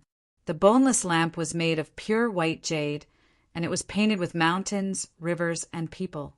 Flowers and bamboo feathers shone from within, and it was like a clear jade pot. It was refreshing, and it was hard to look straight at it. In front of the bathing pool hung a crystal curtain and a tassel belt, which reflected the white jade light of the boneless lamp. It was bright and dazzling, and it was like a cold and pure mansion. The extravagance and splendor of a rich and powerful family was not something that ordinary people could imagine. The Dugo family was not considered a first-class, rich, and powerful family. This bathroom was only a guest room, and not a place where the owner of the mansion bathed, but it was still so luxurious. In the changing room, there was a spring stool, a small table, an incense burner, and a mirror. The floor was covered with a soft velvet carpet. Gu Zhuting took off her blood-stained clothes and threw them aside. She walked in with only her undergarments, and her hands parted the crystal curtain. With a melodious tinkling sound, a large bathing pool with a radius of several feet appeared in front of her. The walls of the pool were made of white jade, and a golden carp jumped on the edge of the pool. It spat out water from its mouth and slowly poured into the pool. Gu Zhuting took off her blood-stained clothes, and her waist was slender, and her legs were perfectly straight, like jade pillars. There was a line of dark red in the center of her thighs, and there was not a single hair on them. Gu Zhuting walked along the stone steps that were immersed in the water. As soon as she sat in the water, the clear water immediately turned red. Gu Zhuting's injured right arm rested on the surface of the pool, and she gently sighed. She leaned against the wall of the pool, and her enchanting breasts gently rippled in the water, and the mist lingered. Her body was not made of iron. During the day, she carried Yang Fan all the way, and when she got on the carriage, she carried Yang Fan all the way because she was afraid that her Lang Jun would be shaken. When she arrived at the Dugo family, she was worried about Yang Fan's life, and in the end she was filled with grief and indignation and killed all night. Now that she was immersed in the hot water, her eyes immediately closed, and she wanted nothing more than to melt in the pool. But she forced herself not to fall asleep. She still had to check on Yang Fan. There was no disturbance in the house, which meant that Lang Jun was still alive. However, the doctor's words weighed heavily on her heart. She didn't know if Yang Fan could survive this. If it wasn't for the fact that she didn't want Lang Jun to smell the blood, she would have gone there as soon as she came back. After sitting quietly for a while, Gu Zhuting began to comb her hair, face, and clean her body. The water was running water. It had a source and a destination. The traces of blood in the water gradually faded, and it became a pool of clear water again. Gu Zhuting carefully cleaned the area around her wound and hurriedly stepped out of the bath. She simply wrapped her wound and then took out the clothes that the Dugo family had prepared for her. She neatly put them on and hurriedly left the room. "Miss Gu, you're back." Ran Wei, who had already received the news, was waiting outside. Guda was also there. The moment he saw his sister, he frowned and scolded. "Why didn't you tell your brother what you wanted to do? You may be skilled in martial arts, but don't forget that they have crossbows with them. It's hard to guard against them, especially at night. If something were to happen to you." Gu Zhuting's expression was cold. She didn't have the mood to bicker with her brother. She directly interrupted him and asked, "How is Ah Lang?" Gu snorted and said, "You never listen to me. Let me tell you," Ah Lang said this time. "He said that he risked his life to save you, not to let you risk your life again. From now on, you're not allowed to act on your own." "Ah Lang said this? Ah Lang woke up?" Gu Zhuting's expression suddenly changed. She grabbed Guda's hand in surprise and hurriedly said, "Big brother, did you say that Ah Lang woke up?" Guda sighed and said yes. He woke up around 4 in the morning. Before Guda could finish his words, Gu Zhuting rushed out like a phantom towards the house where Yang Fan was staying. Before Guda could finish the second half of his sentence, the girl's figure was already 7 or 8 feet away. Guda slowly closed his mouth and swallowed the words he wanted to say. He smiled bitterly and said, "Girls tend to leave their homes As soon as he said this, he suddenly realized that there were still outsiders around. It would be too inappropriate to say it like that. So he narrowed his eyes and glanced at Rinwei. Rinwei acted as if he didn't hear him and continued to chase after Gu Zhuting. Seeing this, Guda hurriedly followed. A Lang woke up. As soon as Gu Zhuting entered Yang Fan's bedroom, she quickly asked Gu Er and Gu San, who had already stood up at the sound of her voice. Gu Er replied, yes. A Lang woke up, but now he's to sleep again. Gu Zhuting quickly rushed over to the bedside and looked at the still pale Yang Fan, who was fast asleep. She twirled her fingers happily and said, "It's good that he's awake. It's good that he's awake. What did the doctor say?" Actually, even though Yang Fan had woken up, he was still in critical condition. However, Gu Er was afraid that his little sister would worry.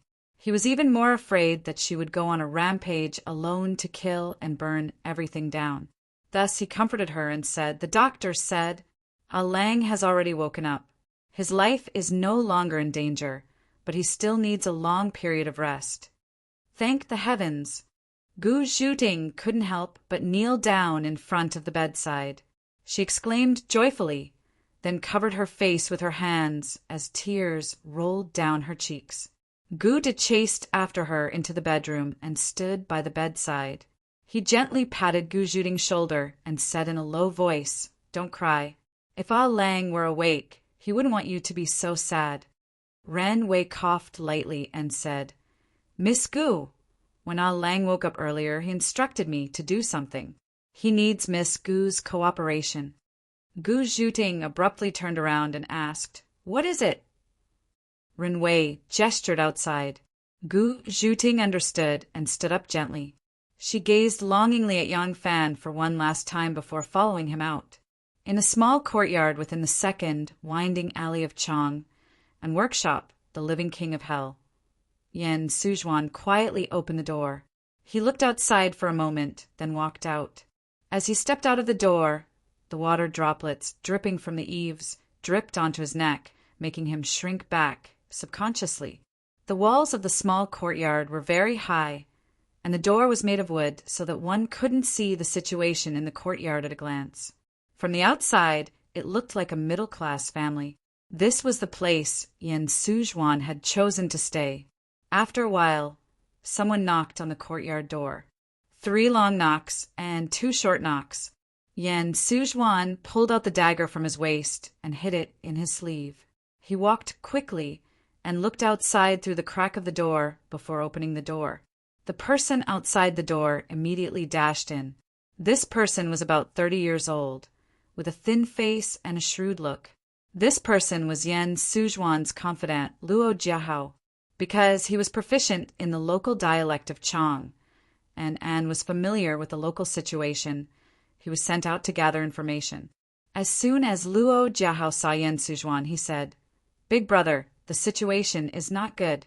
The Western Alliance's gangs on Ba are not willing to take the blame and have sent people to block all the main roads in Chang. These local gangsters are even more shrewd than the government. It's difficult for us to leave now. Moreover, it's not just Ba who is looking for us." Yan Suzhuan frowned and said, "It's not just Ba?" "Ah." Yan Suzhuan suddenly understood and said, "Their Tsauko's helmsman is surnamed Duge. Naturally, the Duge family won't let it go. They are also a local gangster." Luo Jiahao nodded and said, "Yes. Big brother, what should we do now?" Yan Suzhuan frowned and slowly paced for a while. He said resolutely, "This is our last deal. We can't take any risks. Tell everyone to split up and stay in different inns and rented rooms. Otherwise, it'll be too conspicuous with so many people gathered together. We can't underestimate these city rats. They're 100 times better than the government when it comes to finding people. They can dig them out even if they hide in a hole." Luo Jiahao said hesitantly, "Crow and the Great Immortal both caught a cold and are now feverish. If we let them hide separately, I'm afraid. Besides, we haven't split the reward yet." "Won't they be worried?" Yan Suzhuan looked at him and said coldly, "Them? I'm afraid you're also worried, aren't you?" Luo Jiahao hurriedly said, "How can I?" Big brother, we've been brothers for so many years. How can I not know what kind of person you are? I have absolute trust in you. All right, all right. Yan Suzhuan impatiently interrupted him. After thinking for a while, he gritted his teeth and said, "Temporarily separating is the safest. If they don't want to, we can't let them live in the room so openly. It's too conspicuous. Tell them to hide in the cellar. Even the medicine should be brewed in the cellar. It's better to be safe than sorry." After Qindong and Hu Yuanli refused to go to the Lotus Banquet and completely broke off with the local forces in Chang, and the fight between the two sides began to move from the dark to the open. The Chang and local government began to take an uncooperative attitude towards the imperial envoys of the Ministry of Justice and the censorate. They began to delay and neglect the files they read and the manpower they deployed. The people sent by the Chang and local government to the censorate and the Ministry of Justice to cooperate with the imperial envoy became their best eyes and ears to monitor the imperial envoy. The suspects in prison also began to receive information from the outside. They colluded with each other, colluded with each other, colluded with each other, colluded with each other, colluded with each other, retracted their confessions and fabricated false evidence. At the same time, the various factions in Chang and began to spread unfavorable rumors about the imperial envoy. They used their various connections to impeach and accuse Luoyang. These local factions could not be underestimated. They would not easily make an enemy out of court officials, but once they were forced into a corner, the power they could unleash was enormous. In view of this, Hu Yuanli hurriedly met up with Qindong. For the sake of safety, the two decided to abandon all the attendance provided by the Chang and local government and bring all the suspects and witnesses into the military camp of the 1,000 Horseman Battalion. As soon as the two of them made their decision, the news was made known to the Chang and gentry, celebrities, officials, and nobles. At noon the next day, the 1,000 Horseman Battalion sent out 300 soldiers, led by the loyal General Yang Fan, who had not shown his face for a long time. They first went to the Ministry of Justice, and then to the censorate to pick up the imperial envoy and all the attendants from the capital. They detained all the criminals and brought all the witnesses along the Vermilion Bird Avenue and headed for the Kaiyuan Gate in the north of Luoyang. Yang Fan rode in the middle of the team, with Qindong, Hu Yuanli, Sun Yuxuan, Shi Yu, Wen Ao, and the others on his left and right. The group was talking and laughing, as if they were not worried about becoming the public enemy of Chang. As the troops and horses were traveling on the long street, human heads suddenly popped out from the walls on both sides. Before the armored soldiers could react, they saw arrows raining down on Yang Fan, Qindong, and Hu Yuanli's positions. "Watch out! There are assassins!" General Yang reacted quickly. He suddenly pulled out his sword and took a step forward on his horse. He stood in front of Qindong and Hu Yuanli and quickly deflected the arrows. Puff, puff, puff. The arrows poured down like a torrent. The guards in front of Yang Fan were hit by the arrows one after another and screamed in pain. Qindong and Hu Yuanli took the opportunity to roll off their horses and crawl on the ground. "Raise your shields and protect the general." Someone shouted and took off his shield to rush to where Yang Fan was. But it was too late. Who could resist the dense shooting of sharp arrows at such a close distance? Under the eyes of the people of Chang, and Yang Fan screamed in pain. He was hit in the chest and fell off his horse. Chapter 979. In the Ministry of Revenue's office, Qiu Lingji and a few confidants had just finished discussing the last few charges against the Ministry of Justice and the censorate. He was the assistant minister of the Ministry of Revenue and had no direct conflict with the Ministry of Justice and the censorate. But since he was on the Wu family side, he had to plan for the Wu family. The Ministry of Justice and the censorate were obviously not on the same side as the Wu family. If he could take this opportunity to bring them down, then the Wu family would no longer have anyone to cause trouble in Chang, and they could then smoothly lay out their plans and subdue all the other forces. The Ministry of Revenue and the Ministry of Works were in charge of grain and transportation, and the Ministry of Justice and the Imperial Censorate had chosen to start with the Baishang Plain fishermen. This gave Assistant Minister Qiu an opportunity to take advantage of. The blackmail was written in a thick book.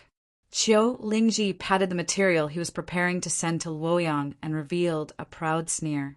"Tonight, I will write a memorial to the imperial court with this evidence attached to it." Just as Qiu Lingji finished speaking, Zhang Zhongbo walked in from outside. Zhang Zhongbo was thin and withered. His face was full of wrinkles, and his eyebrows were inverted. He always had a worried look. Qiu Lingji glanced at him and asked disapprovingly, "What's the matter?" Zhang Zhongbo frowned and said, "Assistant Minister, Yang Fan was assassinated." Qiu Lingji was stunned at first and then reacted. He jumped up and said loudly, "What did you say? What happened to Yang Fan?" Zhang Zhongbo frowned and said, "Yang Fan was escorting the Ministry of Justice and the Censorate to the 1,000 cavalry camp and was assassinated on Zhuke Avenue. The assassin's target was Qin Dong and Hu Yuanli. In the end, Yang Fan was protecting them and was shot in the chest. No one knows if he is dead or alive." Bada, the blackmail material that Qiu Lingji had painstakingly concocted with the help of his advisors for several days, smashed heavily on his feet. Qiu Lingji slumped back into his chair, his eyes staring blankly as he said, "How did I get assassinated? Who did this? Who did this?" The thick pile of materials at his feet was the result of his hard work, but he was too lazy to pick them up. The assassination of Yang Fan meant that all the materials he had concocted were meaningless, not to mention the fact that there were many groundless accusations, taken out of context and distorted facts. Even if all the things listed above were true, it would still be meaningless. There was nothing more serious than the assassination of a high-ranking member of the imperial court. It involved the law, involved politics, involved the reputation and authority of the imperial court. It was not something that could be provoked. Even if everything he accused of Yang Fan was true, even if the Baishang Chaofu really was not guilty of any wrongdoing and was persecuted and suppressed by the Ministry of Justice and the Censorate, this public assassination case that happened on Vermilion Bird Avenue had already turned all of their grievances into the river. Even if the emperor delayed or did not move the capital, he would not accommodate the matter of an imperial envoy being publicly assassinated. If this matter was not dealt with, there would be nothing left of the court's dignity. From then on, imperial power would face countless challenges. The fact that he was assassinated was the most powerful weapon of the Ministry of Justice and the Imperial Censorate. It could defeat the countless crimes he had carefully prepared. Bastard. Stupid. Impossibly stupid. Who did this? Who did this? From the depths of the Chang and government came a roar that shocked the entire government. The veins on Lu Qiantian's forehead bulged like earthworms. He was so angry that his whole body was shaking. All the counterattack strategies he had carefully prepared were useless.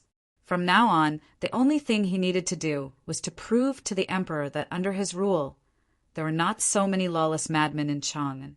He needed to catch the murderer and prove that he was not someone who did not do anything. He might have to do a lot of things, wipe his own, but wipe other people's, but he could not attack Yang Fan. If he did this kind of thing now, he would be sending himself to the emperor's blazing anger and burned to ashes. He hated Qin Dong and Hu Yuanli for not understanding the situation.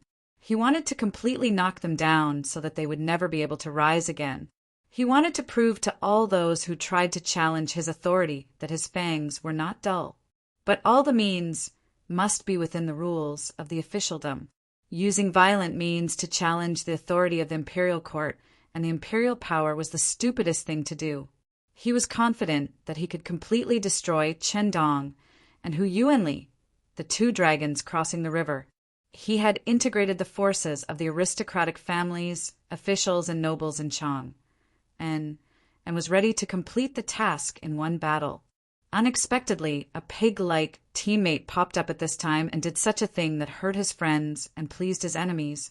If in the officialdom, using violent means to get rid of opponents could solve all problems, then everyone could just raise a group of assassins to kill each other.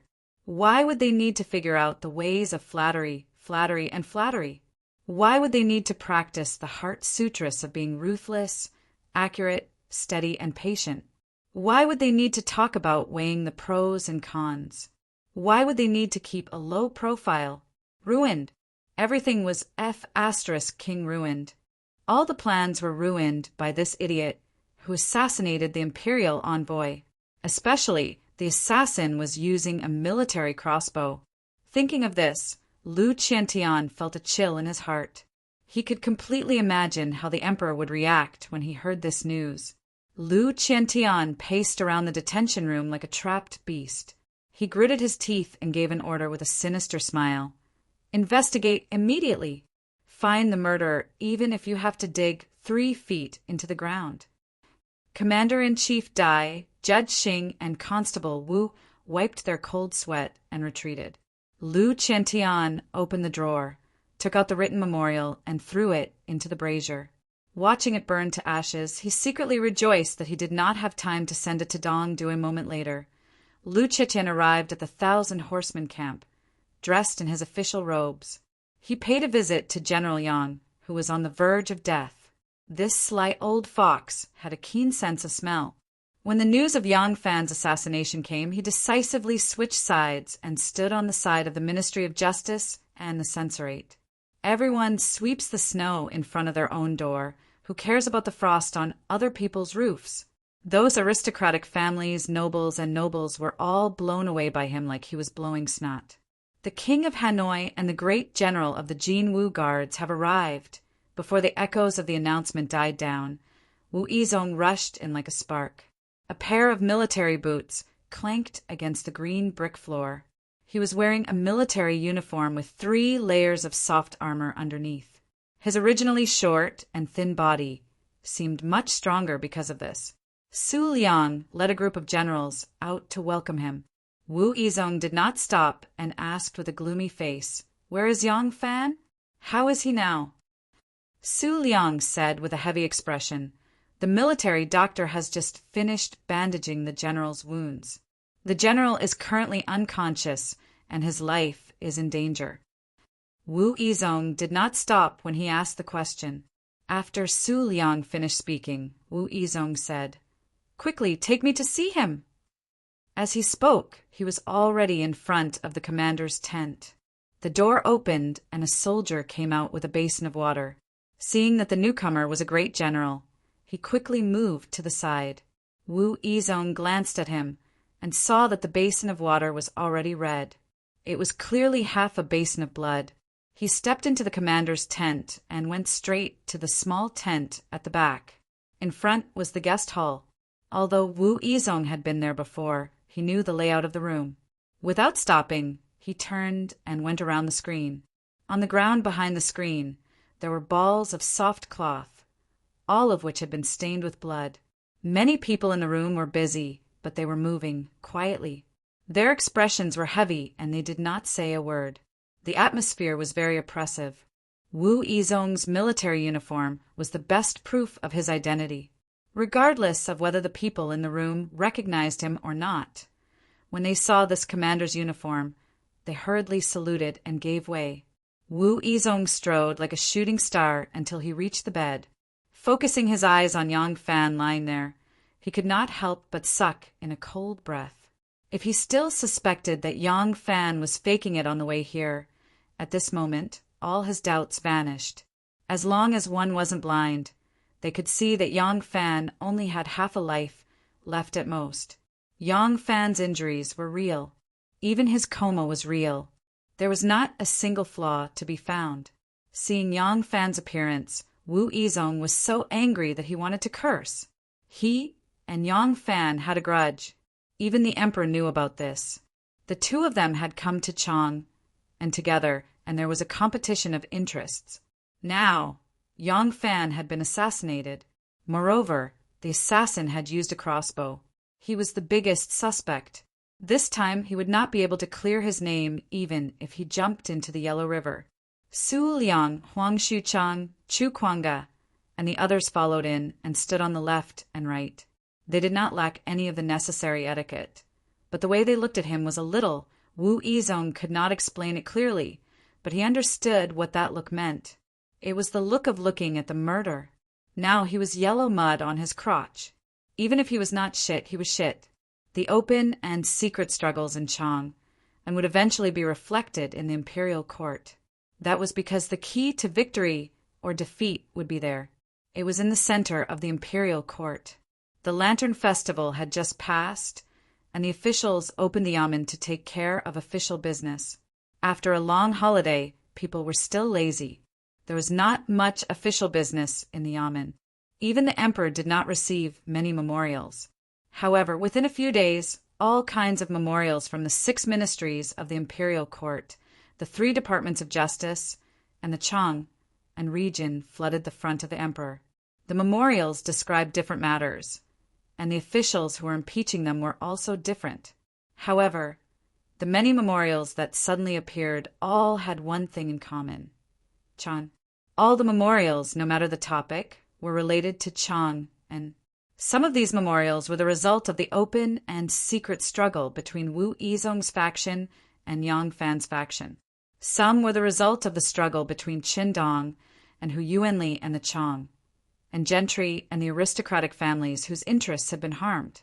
In addition, there was no lack of obvious and hidden sects adding fuel to the fire. When Qin Dong and Hu Yuanli refused to attend the Lotus Banquet, the struggle between the two sides entered a white-hot stage.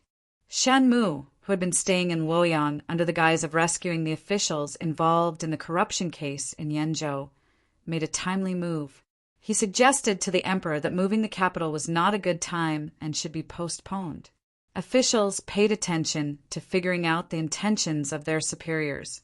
Figuring out the intentions of their superiors was to achieve their own goals. However, figuring out the intentions of their superiors did not necessarily mean that they had to cater to their superiors. Sometimes, doing the opposite would lead to unexpected results. The ingenuity of this so-called application depended on one's heart. Wu Zetian had always been a dictatorial person. When she made a decision, anyone who dared to go against her decision would be touching her reverse scale. If someone suggested that they stop moving the capital, it was easy to imagine what kind of effect that would have on Wu Zetian. The group of boatmen on Ba influenced some of the middle and lower class officials in Chang, and the Directorate of Studies, and some scholars in the Imperial College who had no hope of entering officialdom. These middle and lower class officials and scholars influenced the high-ranking officials, aristocratic families, and nobles in the capital. These high-ranking officials, aristocratic families, and nobles in the capital could also influence the influential officials in the imperial court who could establish their own offices and establish their own government. The small Jianghu on Ba had finally affected many of the important figures in the imperial court. Each faction had their own objectives and joined the fray. At this time, the news that an official from the Ministry of Justice and the Censorate had been assassinated, but the assassin had accidentally hit the secondary carriage, seriously injuring Yang Fan. Moreover, the weapon used by the assassin was a military crossbow. The noisy officialdom in Luoyang suddenly became stagnant and silent.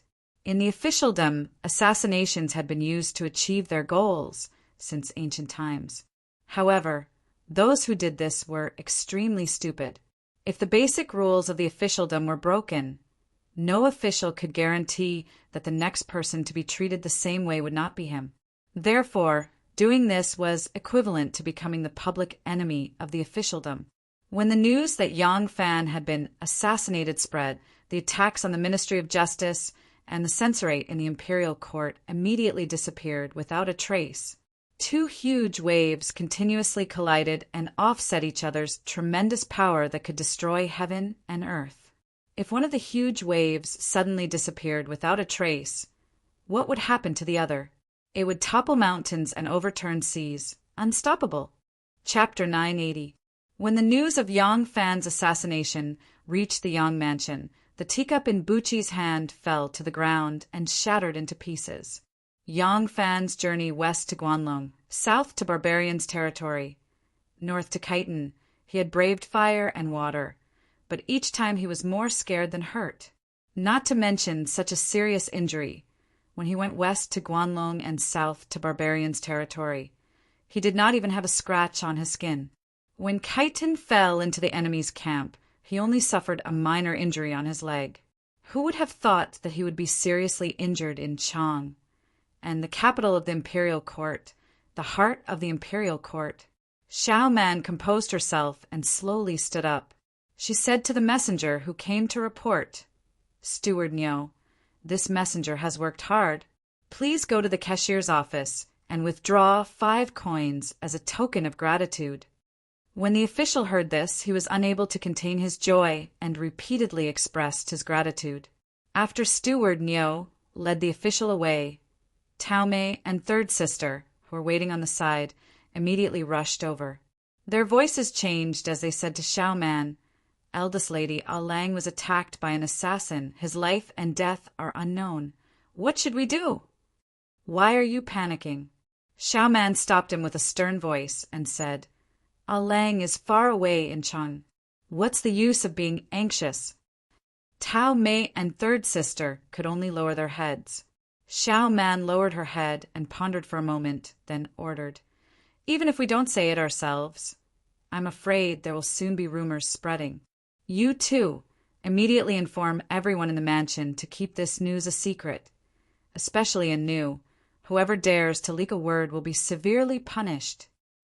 Tao Mei and third sister hurriedly acknowledged and retreated. As soon as the two of them went out, Xiao Man's knees went weak and she fell onto the chair. How could she not panic? How could she not be afraid? She was more worried and scared than anyone else when she heard the news. However, she was the head of the family now that her Lang Jun was not here. She could not panic, or else how could she maintain the family? Beep, beep, beep. Do, do, do, do, do, do. A rhythmic whistle sounded. Yang Yanzu, with his peach heart hairstyle, dressed in a cute little robe, rushed into the reception hall with a stick in his hand. He had just learned some martial arts from his mother.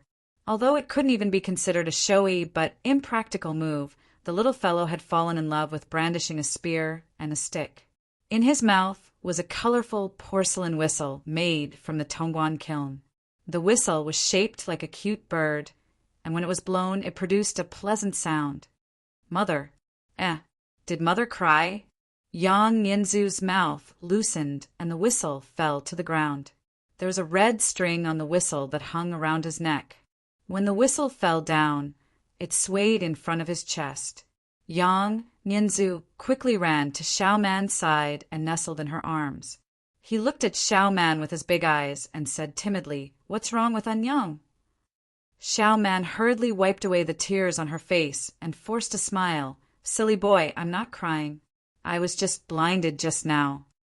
Yang Nenzu blinked his big eyes and said, "There's no wind in the room. Where did the sand come from?" Xiao Man bent her finger and scratched his little nose and said angrily, "You're so clever.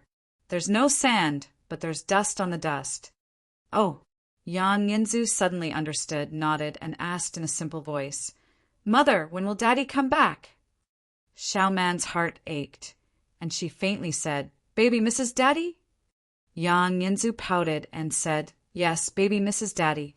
Daddy doesn't come home during the Upper Yuan dynasty, and doesn't accompany others to watch the lanterns. Other people's children have Daddy to carry them.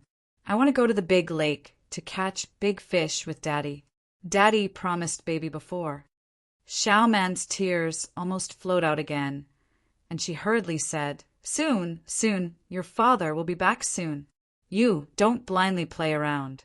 Your father told me that when spring comes, he will find a teacher for you to teach you and your sister to read and write."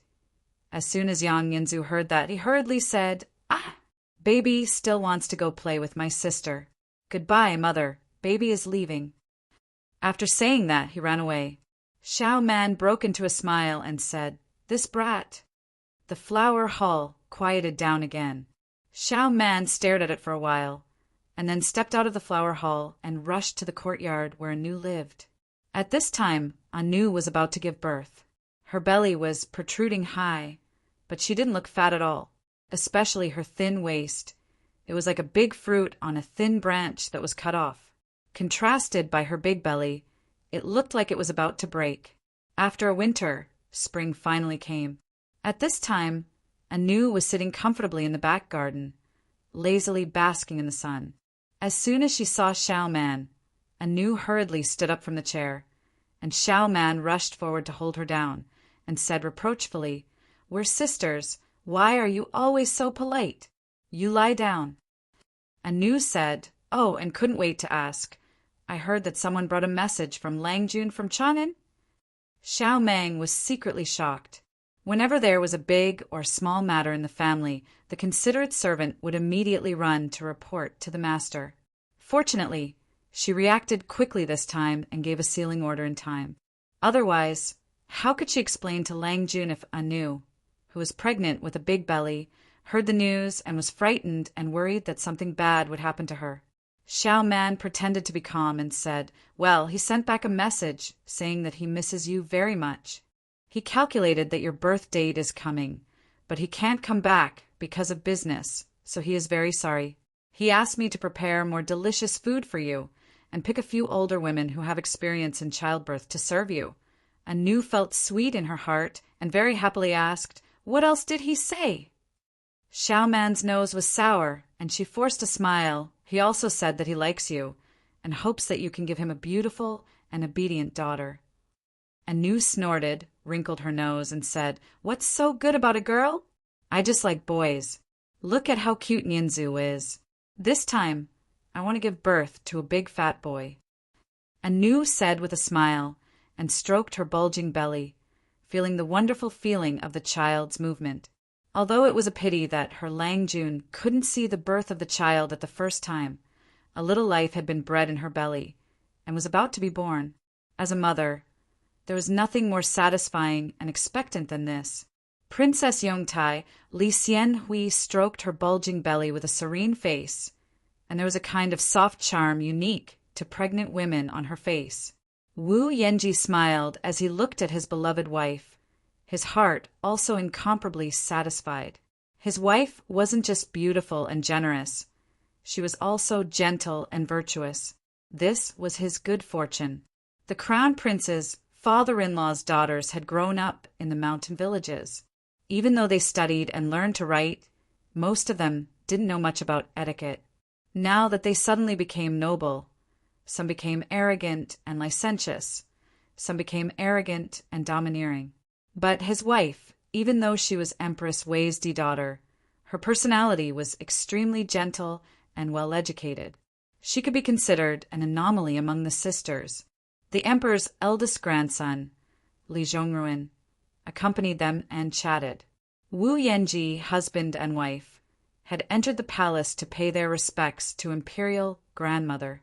In the end, news came from the lovely spring platform that the emperor was reading through an important memorial, so the two of them waited outside. Coincidentally, Li Zhongruan was going to the imperial garden and passed by. He saw his Mimi and brother-in-law and started to talk with them. As the three were talking, they suddenly saw a person coming from the direction of Feng Qinjian. Arriving at Li Chentai, he didn't need to be announced and walked in openly. Li Xianhui asked in surprise, "Who is that person?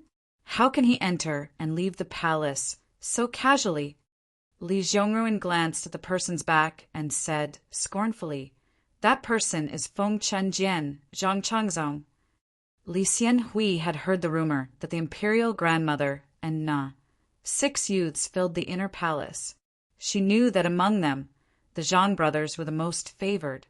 She couldn't help but say in surprise, "So this person is Zhang Changzong, the one people call Lianhua Luleng?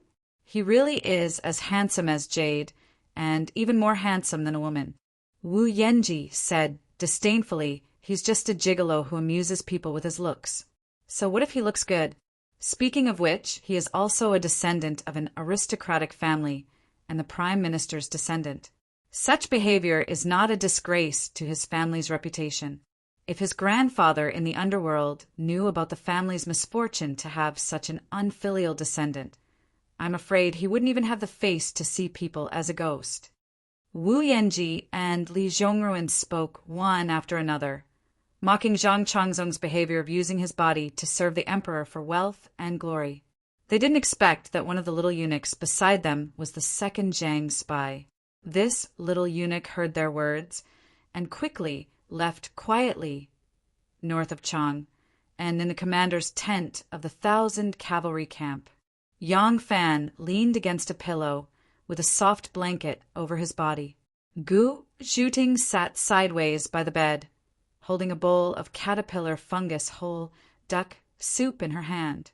Her spring dress was thin, showing off her slender waist and plump buttocks.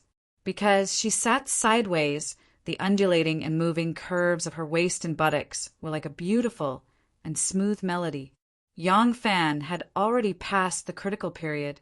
After 7 consecutive famous doctors confirmed that he really wouldn't die, Gu Zhuting almost thanked all the gods and Buddhas she could think of. If it wasn't for the fact that she couldn't bear to leave Yang Fan reckoned that she would really go to all the temples and Taoist temples in Chang. Now that Yang Fan didn't dare to eat porridge or drink water, Gu Zhuting couldn't wait to stuff all the good things into Yang Fan's stomach to make up for his losses these days. In fact, although Yang Fan felt that he was weak, he didn't seem thin. But in Gu Zhuting's eyes, her husband seemed to be emaciated. With Yang Fan's financial resources, he could naturally buy all the best food, but some things could only be encountered by chance and not sought. It wasn't something that could be bought with money. The Dugu family had such things, and Dugu wasn't stingy either. He gave everything he had, and as long as he could get it, he sent it all in one go. Because Dugu Huiji was the commander of the 1,000 Horseman Battalion, the Dugu family's actions could be interpreted as Dugu Huiji fawning over his superior. Therefore, these tonics didn't need to be secretive, and they could be openly brought over. As for the Dugu family's decision to delay the operation during Yang Fan's critical period, Yang Fan didn't mind. The Dugu family was his business partner, not his subordinates. This matter concerned the survival and future of the entire Dugu family. So Duguyu's choice at that time was understandable and could even be considered wise. But Duguyu felt guilty, and when he saw that Yang Fan didn't blame him, he felt even more guilty. Perhaps it was to make up for it, but not only did he search for all the natural treasures to nourish Yang Fan's body, he also went all out in the subsequent operations. With the cooperation of a local tyrant like him, the incomparably large and complicated network of relationships that shrouded Chang and was slowly revealed in front of Yang Fan. Come, drink another mouthful. Gu Zhuting pouted her thin and tender lips and lightly blew at the soup in the spoon to cool it. Her red lips, which were as translucent as freshly peeled carrots, were a feast for the eyes, and when paired with the delicious tonic soup, they were even more delicious. Yang Fan leisurely took a sip of the sweet and fragrant soup and gently shook his head. Gu Zhuting immediately picked up a handkerchief and gently wiped away the water stains at the corners of his lips. That pair of elegant and beautiful hands could be like steel that killed countless people, or they could be gentle and considerate. Between the clouds and the rain, it all depended on who they were facing. Other than her father, the only person who could be so gently served by the great killer Gu was this arrogant Master Beta Persei.